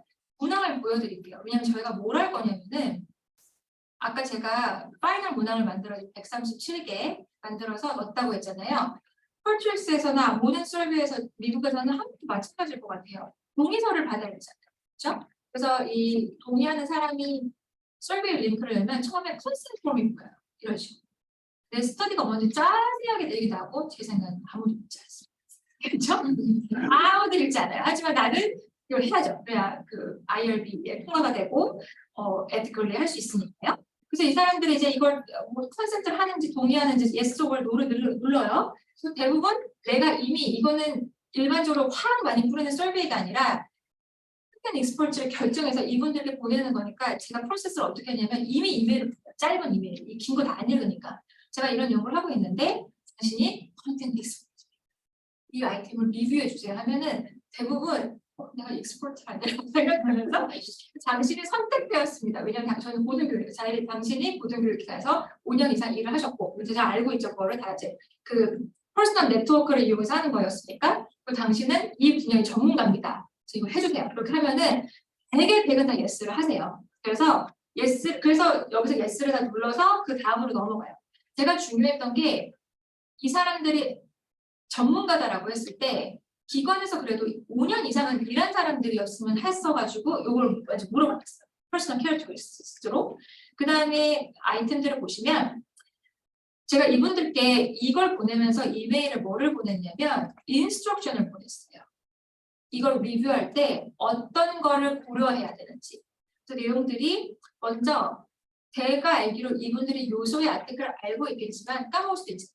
근데 제가 공짜로 일을 해달라고 하면서 논문을 찾아보세요라고 할 수는 없으니까 논문도 어태치를 하고 특히 이 페이지의 내용을 읽으면 이 서베이 문항과 디렉트하게 관련이 됩니다. 라고 인디케이터도 주고 이 서베이가 어떻게 이루어지는지 relevance, clarity, 그 다음에 need for inclusion 이런 거를 물어봅니다. 하면서 쭉쭉쭉쭉 이걸 쭉 읽었을 때 아 내가 이런 거를 하는 거구나 라고 할 수 있게 인스트럭션을 짧게 주고 그 다음에 이 서베이는 선생님들 보시면 아까 제가 분명히 이 스테이트먼트가 얼마나 true한지를 물어볼 거라고 얘기했었잖아요. 그렇지만 이거는 컨텐츠 리뷰이기 때문에 그건 안 나와요. 그 문항은 안 나오고 우리가 묻고 싶은 질문은 안 나오고 문항만 두고 이 아이템이 얼마나 relevant한지 이 아이템이 얼마나 클리어한지 이 아이템이 인클루드 해야 하는지 안 하는지는 물어보거든요. 그러니까 이 사람들이 이걸 대답할 때 이거 봐라 이게 설베이가 아이템만 주진 않을 텐데 이걸 뭐라고 물어보지? 라고 궁금할 수 있잖아요. 그래서 인스트럭션에는 이게 이런 식으로 물어볼 거고 이런 리스폰스 옵션을 줘서 답하게 할 겁니다 라는 거를 얘기해요. 그리고 이 문항을 물어볼 때 이런 순서로 할 거고 이 설베이는 15분에서 20분 정도 걸리는 설베이로 디자인을 할 겁니다 라고 얘기를 해놨어요. 왜냐면 이 사람들이 이걸 봤을 때 다 대학에서 일하는 사람들이었거든요. 제가 첫 번째로 마음으로 한 거는 대학생들을 저희보다 더 잘 알겠죠. 135개의 질문을 공짜로 답해줄 학생 한 명도 없어요. 그래서 저희가 20분 정도 걸리게 디자인하고 싶어요 라고 얘기했을 때는 문항을 더 에디션하는 것보다는 줄이는 게 의도겠구나라는 걸 좀 알아주길 바랬었어요. 그래서 그거를 말씀을 드렸고 이제 이분들이 이걸 답을 막 해서 올리기 시작합니다. 물론 바로 안 해주죠. 리마인드 보내고 뭐 해달라고 딱 계속 해가지고 다행히 데이터를 받았는데 처음에는 이 데이터를 분석하는 걸 보여드릴까 생각을 했었는데 1시간 반 하기 좀 어려울 것 같아서 실습을 먼저 보여드리고 얘기를 하려고 해요. 보면은 첫 번째는 제가 relevance, clarity, 그 다음에 inclusive인데 여기 comprehensive로 잘 써놨네요. 이 세 가지를 물어보는데 아까 제가 설베이에서 보여드린 이런 구조로 물어봤어요. 왜냐하면 이걸 처음에는 이거 하나, 이거 다시 아이템, 요 문항 하나, 요 아이템, 그 다음에 inclusive 쓰고 그랬더니 너무 길어지는 거예요. 그래서 저희 학생이 저도 하고 싶잖아요. 그래서 제가 보고 이거 다 너 아는 사람한테 보낼 거 아니니? 너 욕먹을 것 같아? 이래가지고 제가 그럼 안 된다 싶어가지고 이걸 이런 디자인으로 만들었어요. 여전히 이 브레인이 굉장히 과부하가 좀 걸릴 정도로 이게 최소 오래 걸려요. 저희가 1시간 정도 예상을 했었고 대부분 사람들이 45분에서 1시간 정도 시간을 소요를 하더라고요. 왜냐면 이게 렐러먼트 하고 이 네 가지 중에 결정을 또 해야 되고 이 아이템이 이또 네 가지 중에 결정해야 되고 이걸 인클루드 해야 하고 그래서 인클루드 안 하면은 또 리바이스 이게 정말 인클루드 해야 되는지 유스풀 하지만은 뭐 아니지 이 결정이 생각보다 쉽지가 않아요. 그리고 저희가 그걸 해놓고서는 또 물어봅니다. 어떻게 하면 인프루브 할 수 있을까? 그래서 저희 친절한 저희 또 이 참석자분들이 이것도 잘 하세요. 괜찮다는 의견부터 시작해서 이거 바꿔라, 이거 해달라, 저거 해달라 쫙 또 얘기하세요. 그다음에 보면은 똑같은 구조로 8번부터 18번까지의 문항이 나가고 또 다시 한번 여쭤봅니다. 어떻게 하면 임프루빙 할 수 있을까? 그다음에 마지막에 저희가 물어봐요. 왜냐면 저희가 컴프렌시브니스를 물어봐야 되거든요. 이 18개의 문항이 이 요소의 커뮤니티 컬처 웨비어를 봤을 때 이 어스피레이션을 캐피털을 다 묻고 있니? 하고 물어봐요. 근데 이거는 좀 간단해요. yes or no. 그래서 이 학생 이 파티시퍼들이 대답을 하고 그다음 맨 마지막 다시 한 번 더. 왜냐면 이 첫 오픈 엔드 퀘스천에 대답을 못했을 수 있으니까 더 얘기하고 싶은 거 있니? 하고 물어보고 페이지 브레이크를 만든 다음에 이 다른 캐피터들은 똑같은 구조로 이 질문들을 만들었어요. 그래서 양적인 데이터와 질적인 데이터를 같이 수집해줍니다. 그리고 제가 선택해서 이걸 보낸 거잖아요. 이게 랜덤하게 이걸 서비를 돌린 게 아니라 전문가들을 선택해서 돌린 거였어서 생각보다 이 질적 데이터 쪽에 데이터를 많이 사람들이 얘기를 하더라고요. 그리고 이분들은 서베이 전문가는 아니에요. 물어봐요. 너 이건 안 물어봤니? 너 이건 왜 안 했니? 다 물어봐달라고 하지만 저희 입장에서는 이 컨셉은 정말 너무 설베이는 어렵다. 혹은 너무 길어지는 설베이를 감당할 수는 없으니까 저희가 이제 픽앤추스를 하죠. 뭐를 더 하고 뭐를 더 빼면 좋을까. 그래서 다시 한번 여기다 써놨어요. 1, 2, 3번의 옵션으로 3번일 땐 essential, 그 다음에 relevance 물어보다 1, 2, 3, 4, 그 다음에 clarity 1, 2, 3, 4. 제가 이 빨간색을 해놓은 이유는 이 빨간색으로만 된 대답일 때 킵하고 1, 2, 1, 2, 1, 2를 얘기하셨을 때는 버리는 식으로. 근데 한 19명이 얘기했으니까 어떤 사람들은 3했다가 어떤 사람들은 1했다 이럴 수 있잖아요. 그래서 이 각 문항마다 1점이 얼마나 있는지 2점이 얼마나 있는지 3점이 얼마나 있는지 이런 식으로 먼저 디스크립티브 스태티스를 본 다음에 컨텐트 밸리디티 테스트를 할 때는 선생님들 왜 뭐 크롬박, 알바 뭐 이런 거 들어보시지 않으셨나요? 뭐 매저먼 수업 들으면 그거 막 공식 나와요. 저희 막 손으로 하고 막 이러거든요. 그렇지만 나는 이제 매저먼트 안 하고 고등 교육하거든요. 약간 제가 굳이 할 필요 없겠죠. 그래가지고 그냥 스테이크나 에스프레소에서 코드 딱 쓰면 그다음에 띠릭하고 뭐 0.95, 0.87 그 넘버 보고 높구나 낮구나 하잖아요. 이 밸리디티, 컨텐트 밸리디티도 이 양적화된 정보에서 여러 가지 지표를 구할 수가 있어요. 인디케이터를 구할 수 있는데 제가 그냥 하이라이터로 이렇게 했는데 하나가 컨텐트 밸리디티 레이쇼예요.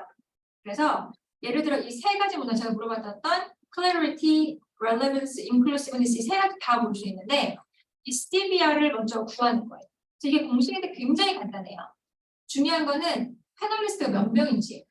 왜냐면 패널리스트가 5명일 때랑 패널리스트가 예를 들어 20명일 때 뭐가 차이가 날 수 있냐면 선생님들 통계 배우실 때 혹시 이런 생각 해보셨나요? 평균? 우리 평균을 왜 배울까요? 제 질문은 항상 이렇게 좀 그쵸? 평균 대표를 배우자. 그 베리언스가 뭐죠? 분포? 베리언스는 왜 배우나요? 그쵸? 그 각자의 인디비주얼 데이터 포인트가 다 다르니까 저희가 평균이 70점이고 그 베리언스가 뭐 5다. 그럼 거기에 따라서 내가 갖고 있는 데이터를 내가 지금 눈앞에 보진 않지만 데이터가 얼마나 흩어져 있는지를 볼 수 있잖아요. 근데 내가 이게 자료가 5명만 있으면 5개만 이렇게 있죠. 근데 내가 자료가 20명 있으면 20개가 흩어져 있어요. 그래서 훨씬 5명보다는 20명이 흩어져 있는 정도가 커질 수가 있어요. 그렇죠? 5명일 때는 아웃라이어가 이 민 스코어에 비해서 많이 없을 수 있는데 20명일 때는 몇 명이 이상한 사람이 끼는 바람에 막 이렇게 날아갈 수가 있겠죠. 그래서 이 밸리디티 테스트 할 때 패널리스트가 많아질수록 이 점수가 낮아져요. 패널리스트가 적을수록 동의를 더 많이 하는 거죠.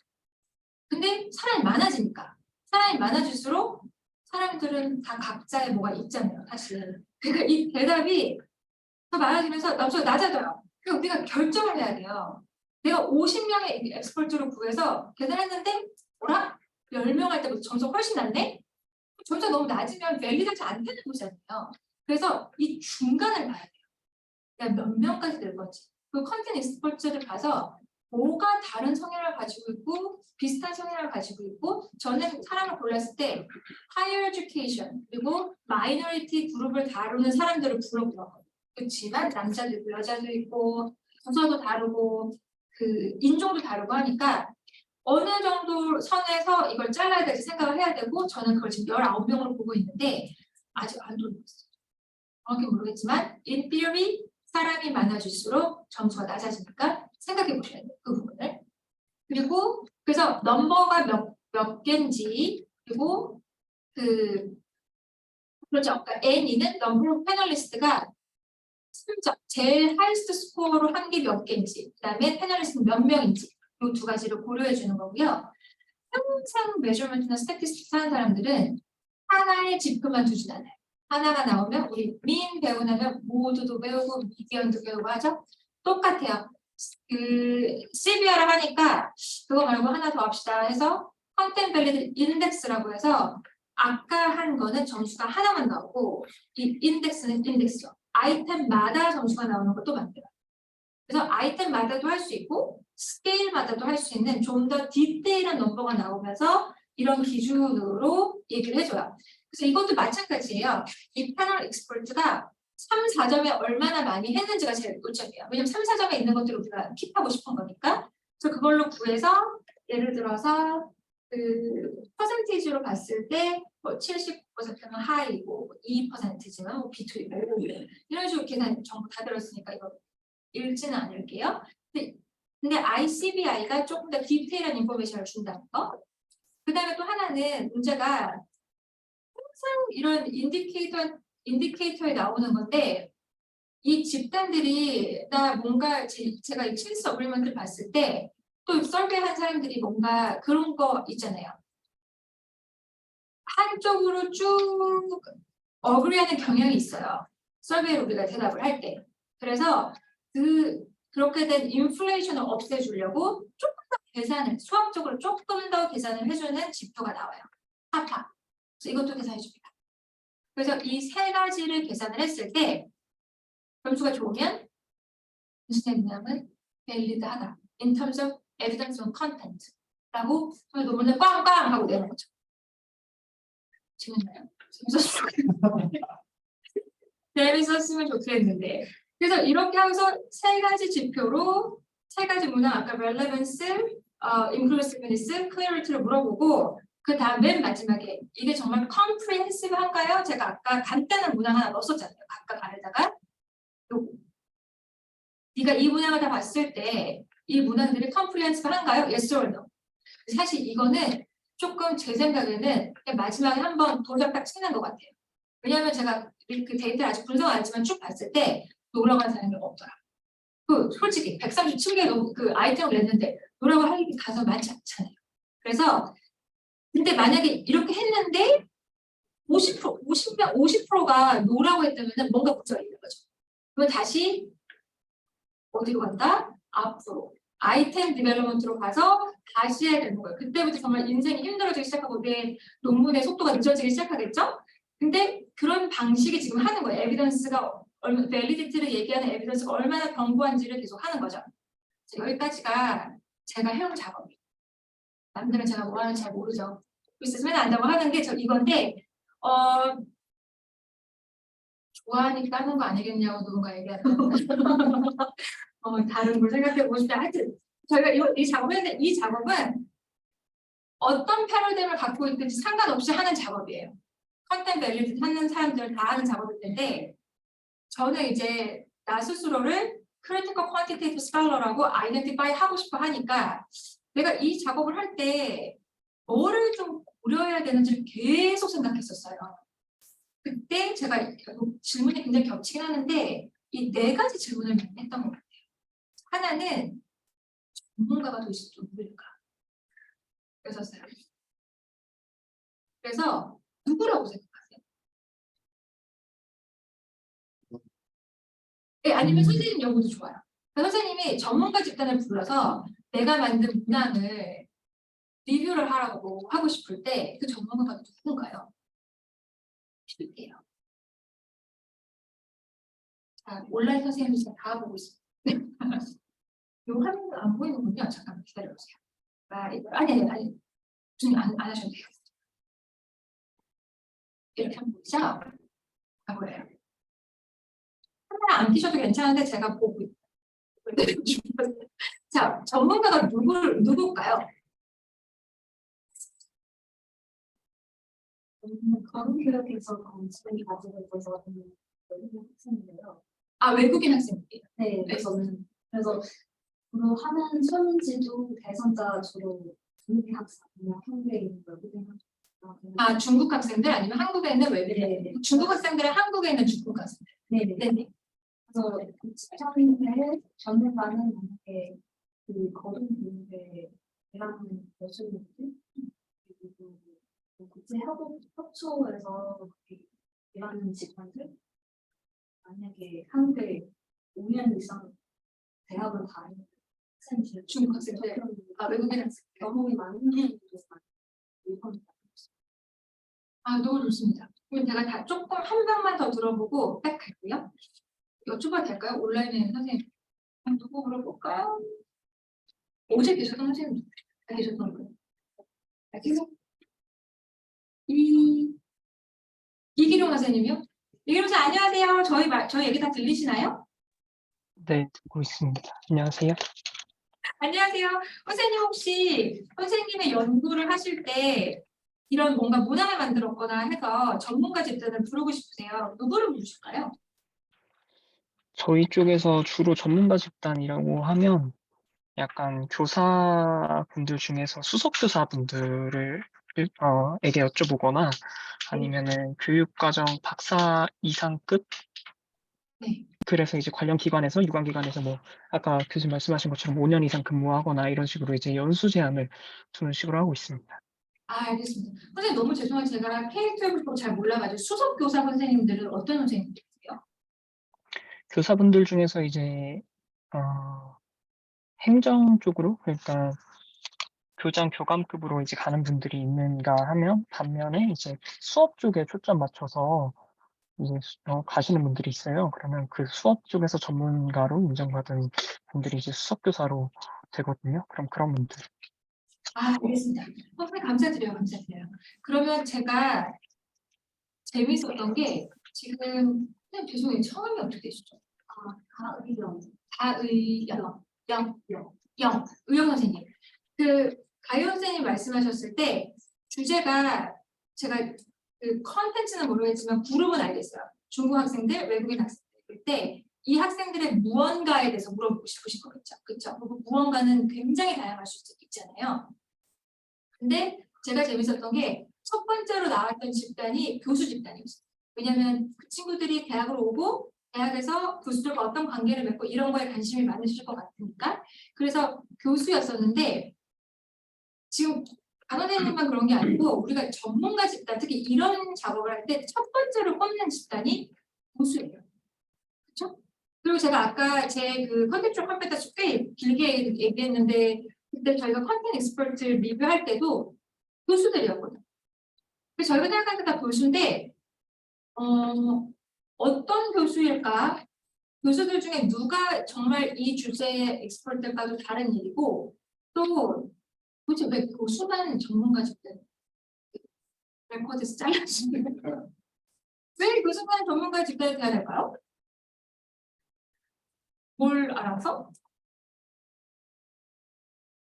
그러니까 제가 이렇게 생각 딱 들어도 생각이 예를 들어 그 교수가 인터내셔널 학생이 엄청 많아요. 가르치는데. 그래서 그 경험이 엄청 많아요. 그러면 교수이기 전에 그 경험 때문에 전문가일 수 있죠. 그리고 어떤 교수가 그런 분야에 대한 연구를 굉장히 많이 해왔어요. 그래서 리터러처나 스칼렛을 많이 알고 있어요. 그러면 전문가일 수 있죠. 근데 생각보다 이 전문가를 뽑을 때 저희는 그냥 네트워크를 통해서 나랑 점심 먹고 누군가 예스 해줄 수 있는 사람들을 뽑아요. 근데 그분들이 사실 정말 전문가가 아닌데 그렇게 되는 경우가 많죠. 그리고 지금 이근영 선생님께서 말씀해 주신 것처럼 어떤 주제일지 먼저 교사 관련된 했을 때 수석 교사 그리고 5년 이상 일하신 선생님들. 근데 만약에 주제가 신진 교사들의 다 지원해보세요. 선생님 죄송합니다. 신진 교사들의 예를 들어 미국에서 그런 연구 많이 하더라고요. 트랜지션 아니면 신진 교사들이 학교를 떠난다. 예를 들어 왜 드랍아웃 할까? 이런 연구를 하고 싶어요. 내가 전문가를 불러야 돼요. 그 문항을 위해서. 제가 지금 수석교사 선생님들 뭐라고 하는 게 절대 아니라 수석교사 선생님을 불렀어요. 근데 수석교사 선생님들은 어떤 분들이세요? 이 학교 체제에서 성공하시고 굉장히 잘하고 계신 선생님들이잖아요. 그러니까 이 떠나신 분들이나 이 트랜지션이 다양하게 나타날 수 있는 내용들을 사실 모르실 수도 있죠. 그렇지만 우리는 그분들을 전문가라고 생각해요. 왜냐하면 여러 가지로 포지셔널 파워가 있다든지 경험이 많다든지. 그렇지만 그 경험이 내가 정말 얘기하고자 하는 경험인지는 다른 문제일 수 있거든요. 그러니까 이규령 선생님께서 예를 들어 신진 교사들이 어떻게 수업 발달에 효과를 보는지 노력을 하는지 이런 논문을 쓰신다면은 수석교사 선생님들이 전문가 집단이 맞을 거예요. 왜냐하면 수업에 있어서 전문가고 그 과정을 많이 하셨습니다. 근데 만약 주제가 그거에 맞지 않는다면 다른 부분들이 전문가 집단일 수 있겠죠. 근데 우리가 보통 컨텐츠 익스퍼트 할 때는 잘 생각해 보세요. 떠났어요, 교사. 그래서 그 얘기를 너무 많이 알아요. 떠나서 이렇게 해도 되나? 유튜브 하고. 근데 내가 서베이를 만들었어요. 컨텐츠 익스퍼트를 불렀는데 떠나서 뭔가 학교권에 있지 않은 사람들을 불러다가 내 문항을 본다. 기존에 내 논문을 리뷰하는 사람들이 어떻게 생각할지 모르죠. 왜냐하면 기존에 논문을 리뷰하던 사람들은 전문가, 교사 연구, 그럼 교사지, 교장이지, 장학사지 이렇게 얘기하실 수 있겠죠. 그래서 이게 내가 어떻게 접근하냐에 따라서 나를 평가하는 사람들과 대치될 수 있어요. 왜냐하면 제가 이 얘기를 왜 하냐면 제가 연구할 때 누가 엑스퍼트냐? 다 교수라고 생각해요. 근데 제가 생각했을 때 특히 미국은 대학 직원분들이 학생들과 1대1 경험을 굉장히 많이 해요.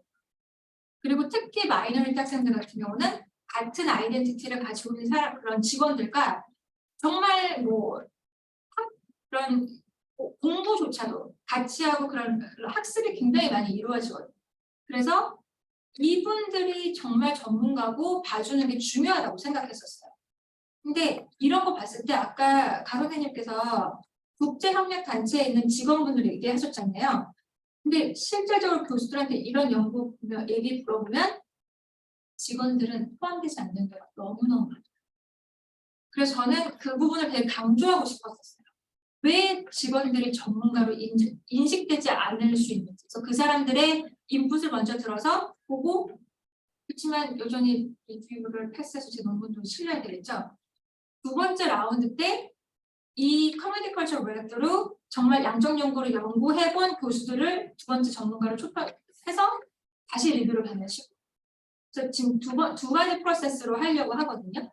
그래서 그거를 말씀드리고 싶었어요. 하지만 대부분의 연구는 전문가라고 해서 특히 이제 에듀케이션, 하이어 에듀케이션 세팅에서. 그래서 첫 번째는 전문가가 누군지에 대한 나의 선입견, 나의 생각이고 그 두 번째 질문 같은 거예요. 누구를 부르고 싶은지. 내 편의에 따른 선택인지 정말 이 그룹을 대표할 수 있을 만한 사람인지 그래서 그거를 먼저 얘기하고 싶었었고 아까 비슷한 얘기했는데 이 컨텐츠 익스퍼트가 정말 내가 연구하고자 하는 이 스터디 파티서펀트와 직접적인 연관과 뭔가 직접적인 경험을 했던 사람들인가? 이거를 한번 생각해 보시면 좋을 것 같다는 생각이 들었어요. 왜냐면 생각보다 그 유명한 사람들. 그리고 마지막은 제가 굉장히 많이 고민했던 부분인데 인센티브. 제가 말씀드렸던 것처럼 1시간 정도의 일은 굉장한 레이버죠. 제가 very well-known scholar를 생각할 때는 제가 무슨 퍼스널 네트워크도 없고 그냥 그 논문 읽어서 이렇게 문항 만들었기 때문에 연락하고 이때는 통상적으로 인센티브를 당연하게 씁니다. 그냥 내가 어떤 유명한 교수한테 1시간 정도에 일을 해달라고 무료로 해달라고 하면 내가 싫어요. 그래서 인센티브를 정합니다. 근데 이 제가 어떤 분들에게 여쭤본 거냐면 다 대학 직원들이에요. 제 대학원 대부분. 근데 저의 학생들이 없거나 지금 그 대학에서 일하고 있거나 아직 PhD를 받지 않은 사람들이 19명이 지급할 돈이 없어요. 그래서 제가 그거를 퍼스널 네트워크를 이용해서 그냥 무료로 해달라고 한 거였거든요. 이제 IRB에서 그런 계속 집요하게 물어보더라고요. 제가 생각할 때 너무나 당연한 얘기. 왜 이 사람들은 돈을 받게 설정을 하고 이 사람들은 돈을 안 받는다고 설정을 해요. 근데 정말 그냥 원천적인 이유는 돈이 없었기 때문이었는데 굉장히 부끄러운 얘기죠, 사실. 제가 저희 학생들이, 저의 대학 직원들이 1시간 정도의 레이버는 그냥 나를 생각해서 해줄 수 있지 않을까라고 얘기했는데 물론 제가 엄청나게 일궈내고 열심히 멘토링을 하고 하니까 그래, 날 좀 도와줄 수 있지 않을까라고 생각한 거긴 하지만 이 모멘토리에서 봤을 때 왜 이 사람들은 돈을 안 받고 이 스칼라는 돈을 받는가 생각해보는 거죠. 대답은 모르겠어요. 저는 사실 되게 부끄러운 얘기였었고 논문에 쓰지 않을 것 같은 얘기. 그런데 레코드가 되고 있습니다. 선생님들께는 너무 고민했던 부분이었어가지고 좀 쉐어하고 싶었었어요.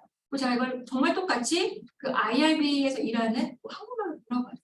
있으실 때에서 당연히 이런 윤리, 연구 윤리 거기 그 오피서 분들이 저한테 이해 간다고 하더라고요. 그래서 했던 얘기가 PhD를 받았냐, PhD를 받지 않았냐, 퍼스널 네트워크냐 아닌가를 정확히 구분해서 얘기를 하면 윤리적으로 통과될 수 있는 문제인 것 같다라고 해서 제가 써서 통과를 시켰거든요. 근데 여전히 좀 마음 아픈 부분. 내가 학생들과 직원들의 레이버를 무료로 사용했다. 부분은 부끄럽지만 고백해 봅니다. 그래서 그게 저의 얘기였어. 죄송해요. 제 선생님들의 연구에 좀 6분 남아가지고. 제가 이거는 안 할게요. 왜냐하면 이게 영어로도 되어 있어가지고 이걸 어떻게 공부하시면 좋겠냐면은 혹시 나는 전혀 문항 개발할 생각이 없다. 그렇다면 하지 마십시오. 딴 거 하세요. 시간도 없으십니다. 근데 혹시라도 2, 3년 뒤에 문항 개발할 일이 생겼고 밸리디티 테스트를 하고 싶으신데 아까 제가 말씀드렸던 그 리포트 있잖아요. 꽤 길거든요. 그 ARA 집단에서 그 조직에서 만든 그 리포트 딱 펴고서는 어디서부터 읽어야 될지 뭔 말인지 모르겠다. 특히 그리고 저는 설베이 하는데 그 교육을 다 테스팅하는 사람들한테 들어거든요. 이게 상당히 헷갈려요. 왜냐면 나는 테스팅이 아니기 때문에. 그래서 좀 내용 잘 모르겠다 그러실 때 제가 잠깐 키포인트만 막 뽑아내는 거거든요. 이걸 펴놓으시고 그 리포트를 같이 한번 보세요. 그럼 대충 내용이 감이 오실 거예요. 그리고 제 생각에 이거를 한국말로 설치하면 분명히 또 한국말 요약된 게 잘 있을 거거든요. 그래서 그거를 같이 보시면 내용이 아주 어렵지는 않은데 되게 재밌어요. 왜냐하면 밸리디티 테스트 하면은 그냥 팩트 애널리시스 돌면서 딱딱딱딱 이렇게 생각하는데 마지막 부분 아시겠지만 이 문항이 내가 의도한 대로 쓰이냐 안 쓰이냐도 밸리디티. 그래서 굉장히 재밌어요. 그래가지고 한번 꼭 잘 보시길 바라고 고민이 나왔습니다. 질문을 받았습니다. 혹시 있으세요? 네. 네. I have one question with the pilot study. 바이러스 스틱? Do you think it's necessary to achieve the pilot study? Yes. I mean, the percent number of participants, 5% of your final total targets, which is roughly. Everybody article, but there's not. Right. So, 영어로 얘기해도 가슴은 그런가요? 그러면 제가 여기 선생님들 잘 몰라가지고 한국말로 할까요? 괜찮으세요? 파일럿 테스트는 무조건 해야 돼요. 그거는 옵션이 아니에요. 선생님들이 그냥 요만한 메모지에 학생들에게 내 소개 어땠는가 정도의 설명을 하신다면 안 하셔도 되지만 박사 논문을 내신다든지 퍼블리케이션을 하고 싶으시다면 무조건 파일럿 테스트는 해야 되는데 그 이유가 내가 만든 문항을 이 사람이 이해하지 못할 가능성이 거의 99%예요. 그리고 나는 이거를 1분 만에 딱딱딱 대답할 것 같은데 얘는 이게 도대체 뭔 소리야? 약간 이게 굉장히 많아요. 그리고 설베이가 한번 디스트리뷰트 되면 나는 기회를 잃어요. 얘가 나한테 얘기해줄게. 그걸 파일럿 테스트를 통해서 하시는 거예요. 그래서 이거는 필수고 또 하나 말씀드리고 싶은 거는 아까 이계룡 선생님이 교사하고 싶어 하셨잖아요. 그러면 교사한테 테스트를 해야 돼요. 가 선생님이 International Student or Chinese Student라고 했었잖아요. 스터디가 Chinese Student면 Chinese Student도 해야 돼요. 그 International Student면 Chinese Student도 하면 안 돼요. 더 다양하게 해야 돼요. 내가 정말 스터디할 그룹을 해야 돼요. 근데 실제로 어떻게 하시는지 아십니까? 남편한테 자기야, 이건 내 썰기인데 대답 좀 해줘봐. 나는 대학생한테 물어봐야 되는데 한 10살, 12살 먹은 딸한테 야, 이거 한번 풀어봐. 어떤가? 대부분 분들이 이렇게 하세요. 그럼 절대 안 돼요. 내가 정말 물어야 되는 집단에게 해야 돼요. 이거는 그냥 룰이에요. 근데 넘버는 그게 없어요. 혹시 양적 연구 많이 하셨으면 느끼셨을 거예요. 모든 학생들과 모든 양적 연구를 처음 시작하시는 분들은 도대체 몇 명을 해야 합니까를 질문하세요. 근데 대부분 교수님들은 아 그거야 뭐 이렇게 정확한 명수가 없어요. 첫 번째는 중요하지만 어느 넘버가 넘어가면 양적 연구는 중요하지 않아요. 이게 50명이면 돌아간다? 그럼 50명만 있으면 되고 50명보다 500명이 있으면 좀 더 잘 돌아가겠죠.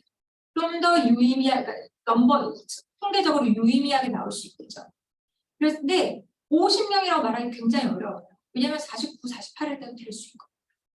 그래서 뭔가 수학자들이 여러 가지 인필과 에비던스를 통해서 해놨다면 괜찮지만 그런 지표들이 있긴 있죠. 근데 그런 게 아니라면 내가 파이널 샘플로 얼마나 할 텐데 몇 퍼센트 이거는 의미가 별로 없어요. 왜냐하면 내 파이널 샘플이 몇 명인지 내가 알 수가 없어요.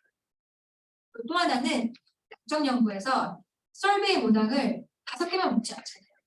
한 50개는 묻는단 말이에요. 왜? 어떤 변인이 뭐랑 연결될지 모르니까요. 그렇죠? 그래서 근데 내가 막상 논문을 돌릴 때는 이 50개를 다 쓰는 게 아니라 좀 골라 쓸 수 있겠죠. 그래서 항상 샘플 사이즈를 할 때 뭐 선생님들 뭐 웹사이트 찾아보면 문항이 변인을 몇 개 넣을 거니 뭐 몇 명이랑 비교할 거니 이런 거 해요. 근데 내가 디자인할 때는 그게 정확치 않을 때가 되게 많아요. 그래서 그걸 고려해서 하기는 어려워요. 근데 그게 왜 나왔을까요? 그거는 실험을 하는 심리 연구에서 가는 거예요. 변인이 막 늘어나지 않고 거기는 설비를 하지 않으시니까요. 그리고 실험 연구이기 때문에 사람이 정해져 있는 게 맞아요. 근데 우리 같이 설비에 연구한 사람은 300명 했는데 갑자기 이 학교에서 우리 할 수 있습니다. 보내죠. 그럼 갑자기 막 무슨 한 100명이 늘어나는 거예요. 그렇기 때문에 파일럿 스터디 할 때 넘버는 그렇게 중요하지 않아요. 근데 질적 연구랑 비슷하다고 생각하시면 돼요. 제가 선생님 두 분께 여쭤봤는데 두 분이 너무 다른 얘기를 하는 거예요. 이분은 다 알겠다는데 이분은 이스라엘 도시 뭔지 너무 모르겠다는 거예요. 그럼 거기서 끝내면 안 돼요. 한 명 더 물어봐야죠. 그랬더니 이 사람도 이 선생님이 얘기한 건 알겠는데 이걸 모르겠다. 그럼 구문안 가지고 또 물어보는 거죠. 근데 한 8명 물어보니까 다음번부터 대부분 다 대답을 그냥 쉽게 하네요. 그리고 그때부터는 이 정도면 되는구나 하시면 돼요. 그리고 파일럿 테스트 할 때 또 다른 그거는 했을 때마다 고치셔야 돼요. 근데 이게 2분만 이렇게 얘기하는지 전체가 얘기하는지는 알 수가 없잖아요. 피드백을 계속 받고 고치고 한 5명 정도가 이거 얘기했다. 그걸 그거 고쳐서 그 다른 부분을 좀 물어보고. 정말 제대로 문항 연구를 하려면 이런 식으로 작업해요. 파일럿. 대답이 예, 괜찮아요. I want to know how to deal with the reliability problem. For example, after we got all the questionnaire back and the results, and we calculated part plus alpha, and we found out some of the items they are lower than 0.7. And is that mean? I mean, we cannot use that part of items, or we need to revise our questionnaire again, or we need to collect the data is really impossible. So how to deal with this? 수고생 나 죄송해요. 첫 번째 놓쳤어요. Did you ask about reliability? Yes. So what was the reliability? We have already mapped our data back, 네. and we calculate all the items to see the current loss alpha. 그런 And 거 some of 말고. the items are they are lower than 0.7. Okay. So that means we cannot use this. I mean, sometimes maybe Mhm. it's too low. And it's really impossible to delay this part, or maybe to recollect the data. And so sometimes we try to do the EFA again to manage it again. but just how to deal with this. I mean, is there something that we can do before we send the final version to all the participants? 아니에요. 그러니까 선생님도 혹시 얘기 아시겠나요? 지금 validity랑 reliability랑 두 개가 구분되는 거죠. So validity means whether we really ask the construct with the measures, right? So we wanted to have went through all measures whether these items really ask about the construct that I intend to measure, right? So that's the content.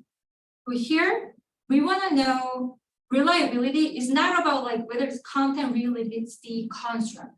Reliability means I ask this time, and then like we spend 6 months, and then ask again whether the score is like correlate, right? 그러니까 보면은 reliability는 이게 consistent하게 매주하는지 물어보는 거거든요. 그래서 다 그러니까 다 물어봤어요. 왔어요.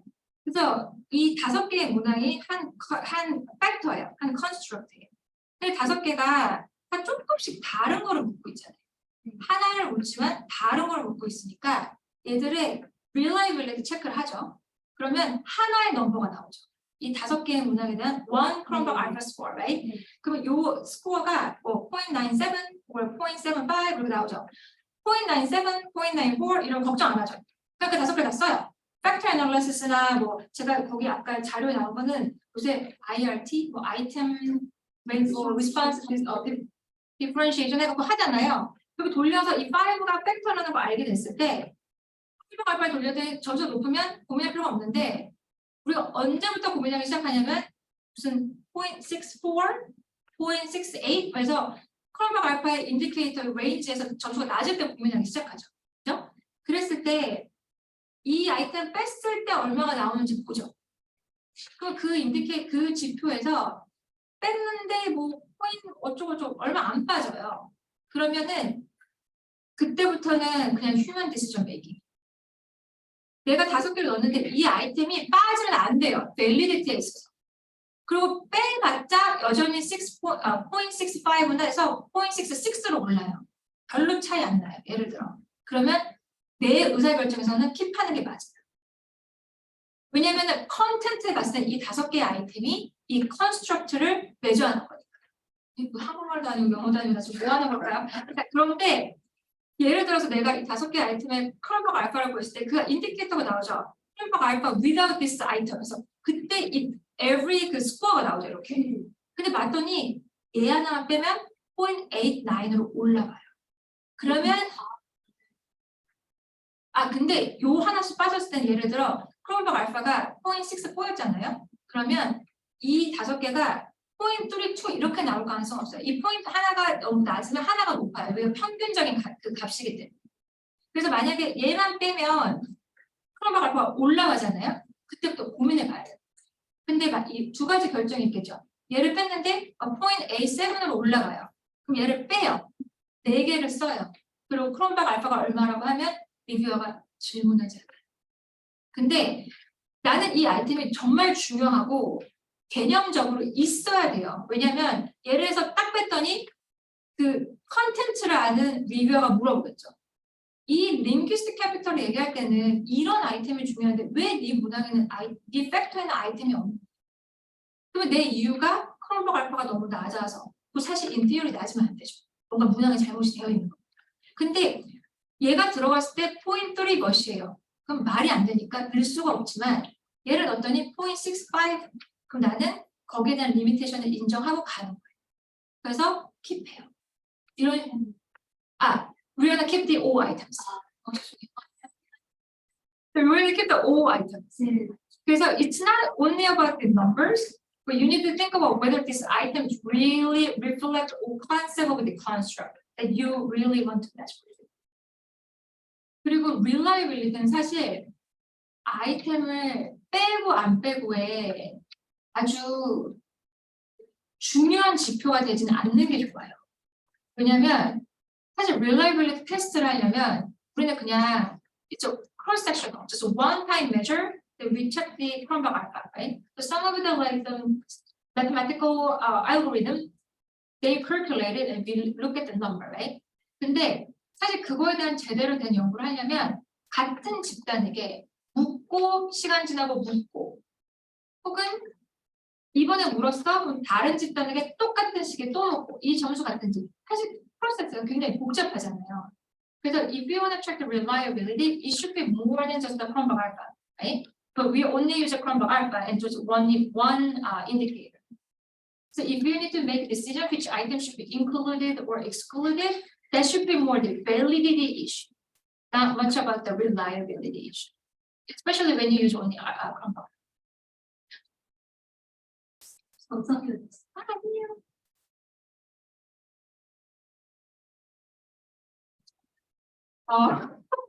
혹시 다른 질문도 있으세요? 없어도 괜찮아요. 없어도 괜찮아요. 제가 이거를 아마 전남대 가서도 발표를 한번 하고 다다음 학기에 제 수업 시간에 발표를 할 거였는데 사실 연구를 계속하고 있었지 발표를 막 준비하거나 수업을 한 적은 없었어가지고 좀 이렇게 스무드하게 잘 넘어갈 수 있을까라는 생각을 했었는데 이런 연구를 하지 않아도 뭔가 선생님들이 양쪽 연구 하실 때 고민해 보셨으면 좋겠다. 마지막으로 하나만 더 넣자면 혹시 질적 연구 읽어보시면 한국말로 포지셔널리티가 포지셔널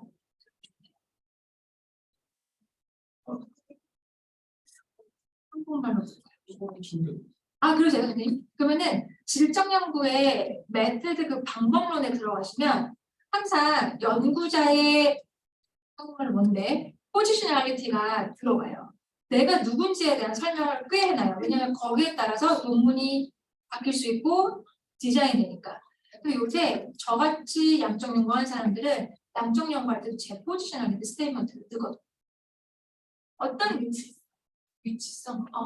지금 생각도 못해본 한국말이다. 위치성이요. 네, 위치성. 저도 우리나라 보면 많이 나오더라고요. 그래요? 위치성. 처음 들었어요. 그러게. 왜냐면은 영어 포지셔널리티지만 사실 포지션이죠. 근데 대부분 자기 아이덴티티나 팩트들이 많이 하거든요.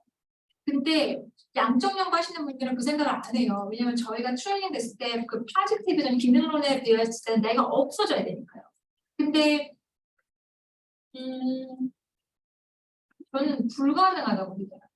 그래서 선생님들도 논문을 쓰실 때 내가 어느 방향으로 가고 있는지 한번 생각해 보시면서 내가 누구인지가 양적 연구할 때 중요하다고 느껴지는 순간이 오신다면 포지셔널리티 스테이트먼트를 집어넣어주세요. 그럼 지대 교수님 이게 뭐냐고 하실 수도 있죠. 내가 늘어났는데 이게 이제 양적 연구도 많이 나오고 그게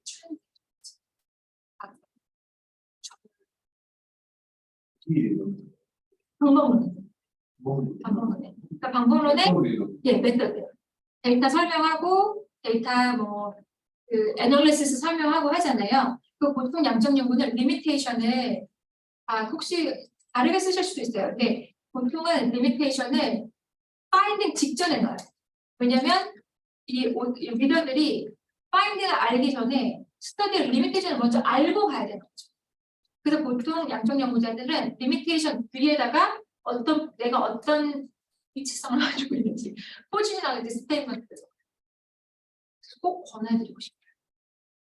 그리고 잘 모르시겠다면은 제가 박소정 교수님께 쉐어해드릴게요. 그런 예시가 있는 논문들이 꽤 있거든요. 한번 보시면 이런 식으로 작업하는구나라고 아실 수 있어요. 그거 마지막으로 말씀드리고 싶었고 금요일 오후에 너무 오래 붙잡고 있어서 죄송해요. 제가 했던 게 꼭 도움이 되셨으면 좋겠고 너무 감사합니다.